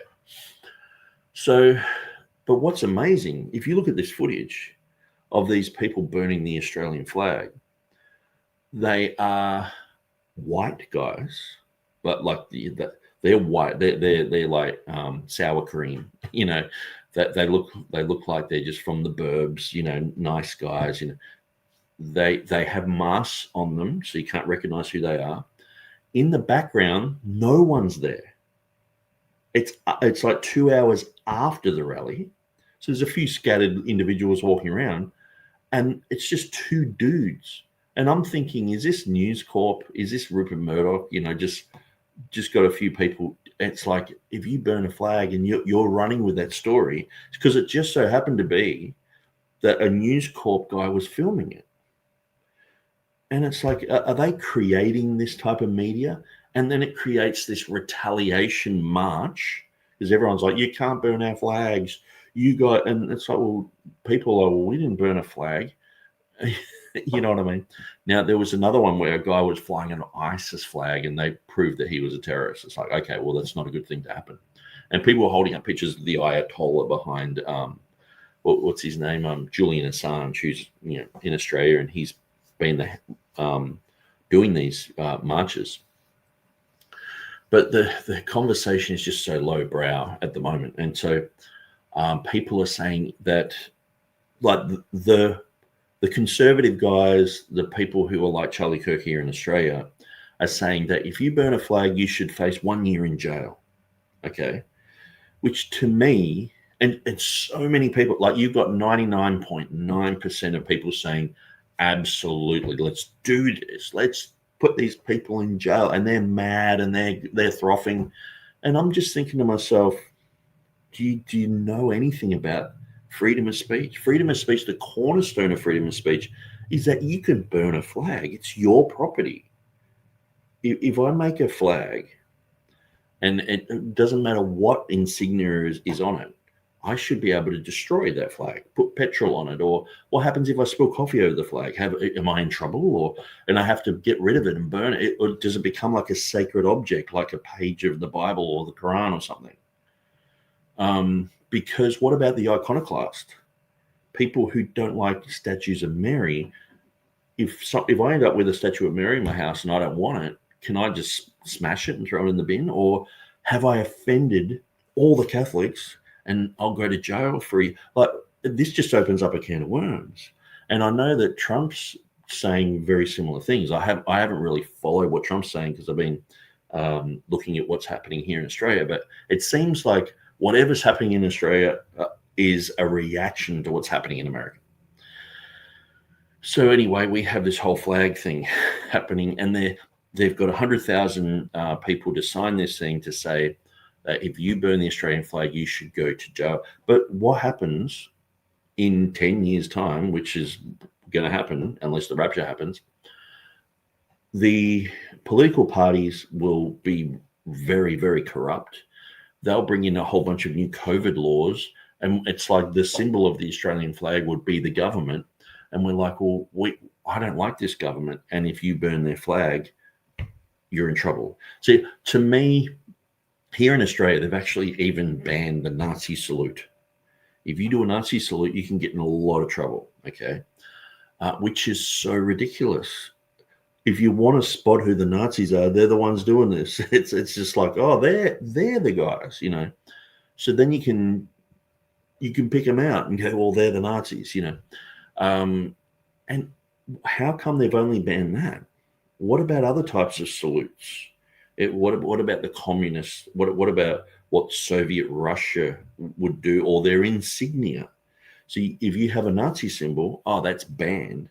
But if you have the hammer and sickle of the Soviet era, and all that went along with that, with the gulags and killing of millions, 50 million people, how come that's not banned? When it may be way worse, and it may be something that affects you personally. You might have grown up in a country that was run by Russia, and your family are all killed, and you're in lots of problems because of this. And then, that might be way more offensive than a Nazi thing that happened how many years ago now. And so the whole concept of having, you can have this magic sky cloth. The magic sky cloth that I have is better than your magic sky cloth. And the magic sky cloth that I had got burnt, I'm offended because my grandpa fought underneath that sky cloth. And so if you bring your sky cloth over to my country, you've got to have this correct sky cloth, or else we will put you in jail for a year if you damage our sky cloth. And it's like these things just become like idols. And so to me, the pillar of freedom of speech is comes back to property rights. If you have bought something, say, a blue sheet of material, and you have like a Union Jack there, and you have a bunch of stars, the Australian flag, and you go, hey, I'm going to set this on fire, and you set it on fire, you can do that. You should be able to do that. In a free society, you should be able to do that. If you're in a totalitarian state, you won't be able to do that. And it's usually just comes down to people's feelings are hurt or who did the burning. So just say it was some radical dude and they do it. It's like quick, let's have a reaction that actually muzzles everyone. Because what if I'm in Germany? What if Australia becomes like Germany in World War II, and our flag becomes almost exactly like the Nazi flag? For some people, that's their reality. The people who we invade, the people who we've killed, the people who we support, those who are killing them, they look at the Australian flag and say, that's just horribly offensive to me. So, to me, it's a freedom of speech if they want to burn that. Now, if they're hurting people, if they're committing crimes, you can't have a victimless crime. It's a rag with a pattern on it. But anyway, that's my beef. I guess I'm a bit over people who are in the streets here in Australia chanting, yeah, and they don't even know what they're chanting about. There was this footage of this one lady, and she's in like a town hall meeting in America, and she's got the mic. She's like, I don't know why I'm here, but I hate the internet, and I don't use Facebook. And the guy kept saying, look, we're here to discuss this specific thing. And she's like, well, I don't live there. So why have you got the mic? And I would say that like 90% of Australians are like that. They're going to these rallies that half the time they don't even, like, they might be against, say, mass immigration. Okay, great. They might be against government corruption. Okay, great. But how would they solve these things? They just sort of like hold a flag and get mad and walk around in circles. Like who's there going, okay, what we need to do, here's a plan. We need to do this. We need to do that. We need to implement this type of thing. Obviously, we our dollar has devalued. We don't want to impose more rules that cause more problems. But no one's really talking like that. They're just sort of like, Aussie, Aussie, Aussie, oi, oi, oi. This is what they're chanting around the streets. And it's like, and they're interviewing people and saying, so what makes an Australian? It's like, oh, if you like a meat pie and you talk English, you're fine, sort of thing. And it's like, what? So you just don't like the brown people with an accent? It's so strange. Anyway.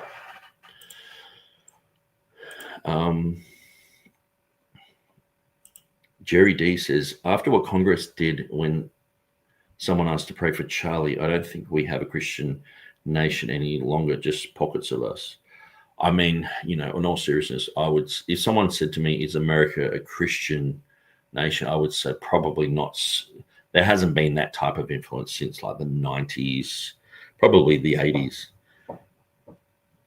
I mean, it just seems like lies and corruption, all that sort of stuff is just covered up. But yeah, Emmett Rivers says there are very similar parallels between politics and the Bible version issue. Liberal theology and modern versions walk hand in hand.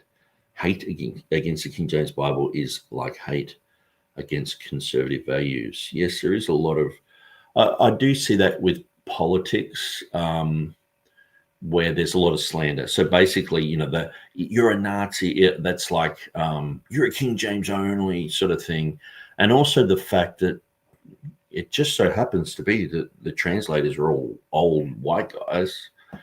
I see a whole woke thing coming against them. It's like, oh, what? So these guys figured it out, sort of thing. It's like, well, yeah, they did, we should just acknowledge that instead of fighting against it. Why are you fighting against it? And so some people already have this sort of be in their bonnet about white people and about white people doing stuff, and okay, they did a good job at it. And we have to sort of erase that from history. And so, yeah, very good point. Emmett Rivers usually has something very, very good to say. And I like your comments. Most of his children died of starvation and lack of care. Wow, I didn't know that. That's wild. Hilly says he was expecting them to evolve. That's wild. Propaganda from the Academy and textual scholars is building up hostility against preserved text Bible believers. Yes, there is quite a lot of hostility and guilt by association. Politics isn't going to fix these issues. We need Jesus. Yes, good comment. And I think the thing is too, like Charlie Kirk's going through. He's 31. And so was, going through the universities and talking and confronting and all the rest of it. And I guess as you get older, you start to see that, because I remember being like, I think it was 40, and I was like, just seeing how fruitless it was to be too involved with politics. And the thing is, like, half of the things that I talk about in politics that I knew a lot about like 10 years ago, people of this generation don't even know who I'm talking about.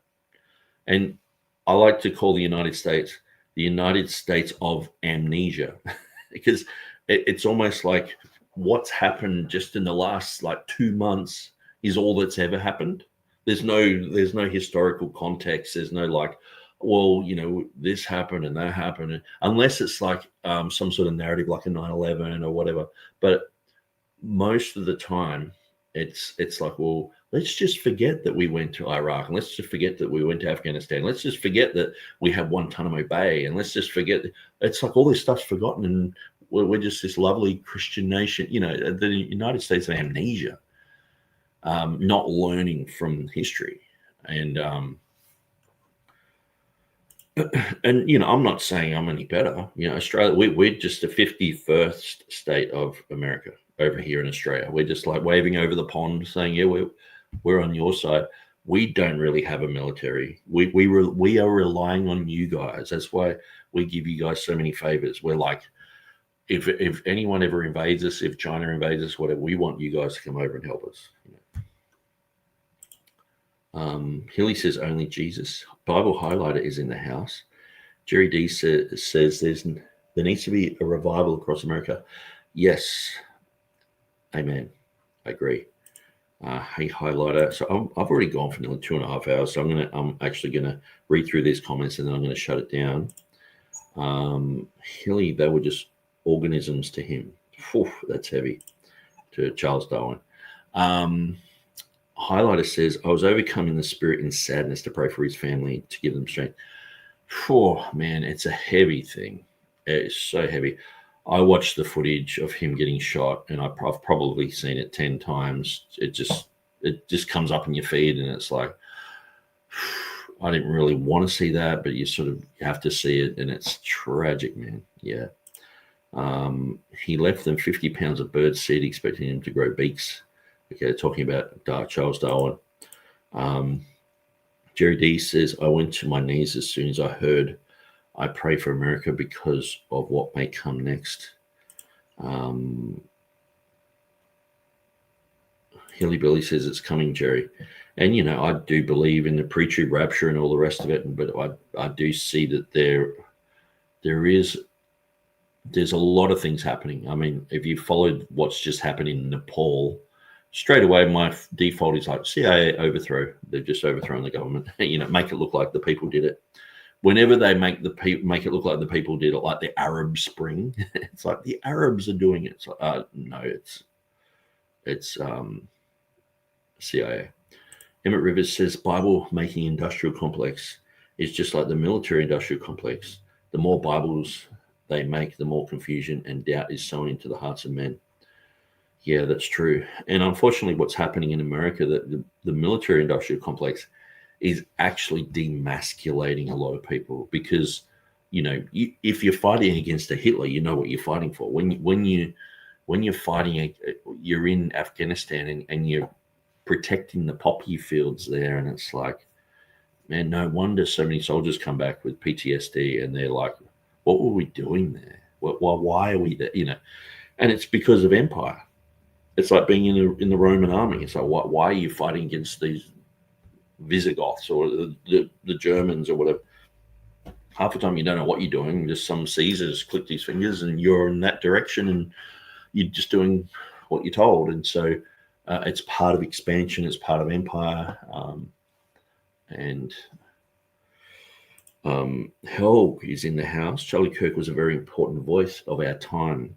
I followed him for several years, not because I agree with him on everything, but when he was killed, I felt like I was losing a friend. Yeah, and I guess someone in that type of arena, to me, he was like a like someone like Ray Comfort passing away.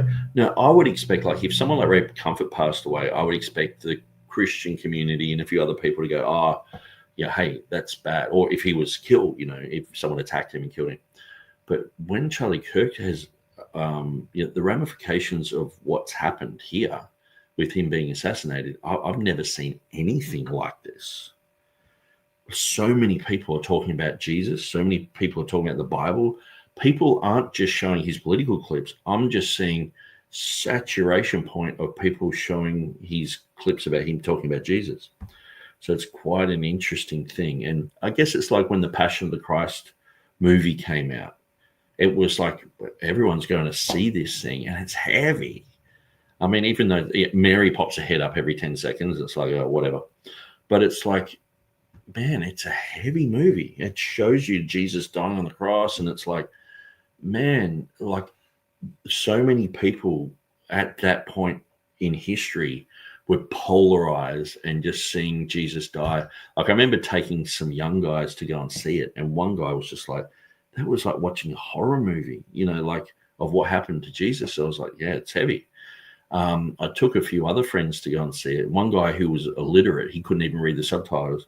And he was just like, what? This is just full on, you know, and he was vocal about it. Like, man, someone do something. Like, this poor guy is just getting bashed and bashed about the whole. It's basically just a movie about a guy getting bashed. But that's the passion. That's what Jesus went through.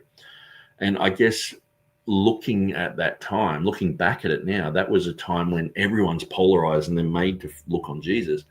What's happened here is this political guy who's controversial, but it's like he's saying a lot of really common sense things, and then it's like, bang, he's dead. He is gone into eternity. We're all reminded of the fragility of our life. We're all going to go into eternity. It could be now, it could be in 10 years, could be 20. And it's like, but he's just sort of died in front of everyone. And he was saying, you know, if I die, I want to be right with God. I want to go into heaven, you know. And so he's preaching that message, which is a very powerful thing. And so many people are talking about this. And so this is one of those polarizing moments. That I actually wasn't going to make a video on this because it's sort of like, okay, I end up waffling on about politics and stuff, and, you know, sorry if it's gone off into Australian stuff, but it's like, this is a hugely important moment. And the last week, or the last few days, all I've had in my mind is just this. And I was like, okay, I'm going to do a video on the Latin, you know, in the Latin intrusions into the King James that they say are there. And I was going to do a video on that. And it's like, no, this is like one of those periods of time where you just got to sit back and go, there's something huge happening here, and you've got to acknowledge it. And so, yeah, thanks for that, Helg. That is like a very good comment there. Hilly says, you ever heard of fudge made with hot pepper? No, I haven't. Hilly says, I think we are down to Christians' one last push to help bringing people to Christ. America is little Babylon. So I'm going to go a bit quicker through some of this. It was a loss on many levels, Helg. Yeah, Kirk had that sense to him that he was like a friend you never met. Perhaps Jerry, he was younger than my youngest child.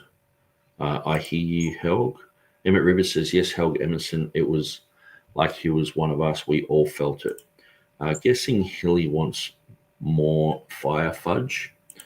Bible Highlighter says, granted, I wish Kirk focused more on faith than pushing politics. But I guess the thing is, politics is what made him famous. There are other people saying way more pertinent, strong things about Christianity that just simply don't have a platform like he had. Because he was involved with both, that's why it's just the perfect mix of of fame, celebrity status, but yeah, he kept that Christian message going through. Bible Highlighter says, granted, the Republican is more Christian, but it's not exactly like preaching the gospel. And that's one of the things, like I probably want to talk today about some of the dangers of nationalism seeming like it's the gospel. Like if we all just have, the nuclear family and we all have, kids riding bikes on the front road out in front of us and the neighbors wave to us and we're all fit and healthy and, and all the rest of it. Is that Christianity? I mean, there's plenty of atheists doing that in Europe, and that's one of the things here. People don't want a lot of people coming from Asia here into Australia, but they're happy to have woke people come from Sweden. You know what I mean? Like people who are Christian, that is, because they look white. Anyway, that's an Australian issue. Hilly Billy says, "Have you any ghost peppers, Jerry?" I'll skip over some of these, just chit chat. Yeah, Jesus was for non-violence in the New Testament. I think I'm ages back. 8:53. Yeah, I'm like nearly an hour back on the comments. Emma River says, so much propaganda, so many lies, so much misrepresentation and gaslighting about the King James Bible and TR position. No proper debates. Yeah. Charlie also promoted MacArthur once, and I'm not a fan of MacArthur. Yeah, I'm not a fan of his either. Ken Ham spoke about Charlie. He quoted Jeremiah 79 in the ESV, which alters the reading in the King James Version. Wow, that's very interesting. NIV says that the heart is beyond cure, yet that is not true because God can cure the heart. Oh, wow. Okay, very interesting. Yeah, the heart is desperately wicked and sick beyond a cure. Is that right? Or maybe I'm reading the New King James memorization in my head because I used to read the New King James a lot. Emmett Rivers, liberals labels him as Hitler, like they label us, hillbilly Hicks, sitting on the porch with the banjo. Yeah, there's a lot of similarity there. Jerry D says people recording the shooter running on the roof before the shooting. Why didn't they say something? I guess sometimes you think that they're actually there for safety. Someone's there just for protection. Bible Highlighter, I've seen the footage of him in his last moments. Very disturbing. Don't watch that footage. Yeah. I've seen the shooting video, not for the weak of heart. I've not watched any of it. I've seen enough people dying to do me. Yeah, it's not worth watching. I call that unnecessary stuff. Look at brain pollution. Emmett Rivers says signs of the last days when good is spoken of evil and evil is seen as good. Rejection of God's word is now popular. Seen a lot of people calling evil good in the last couple of days. Didn't watch it either. The love of many shall wax cold. We need to pray for our enemies. So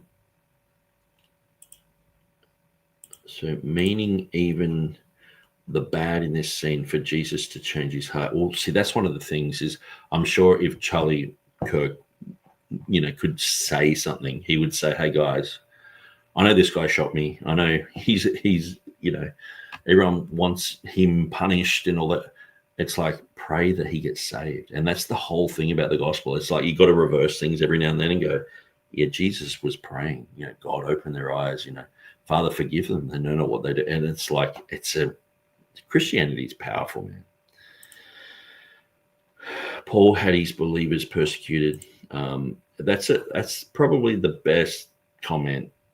Bible highlighted, pray that Jesus changes his heart. It's it can be a forgotten thing.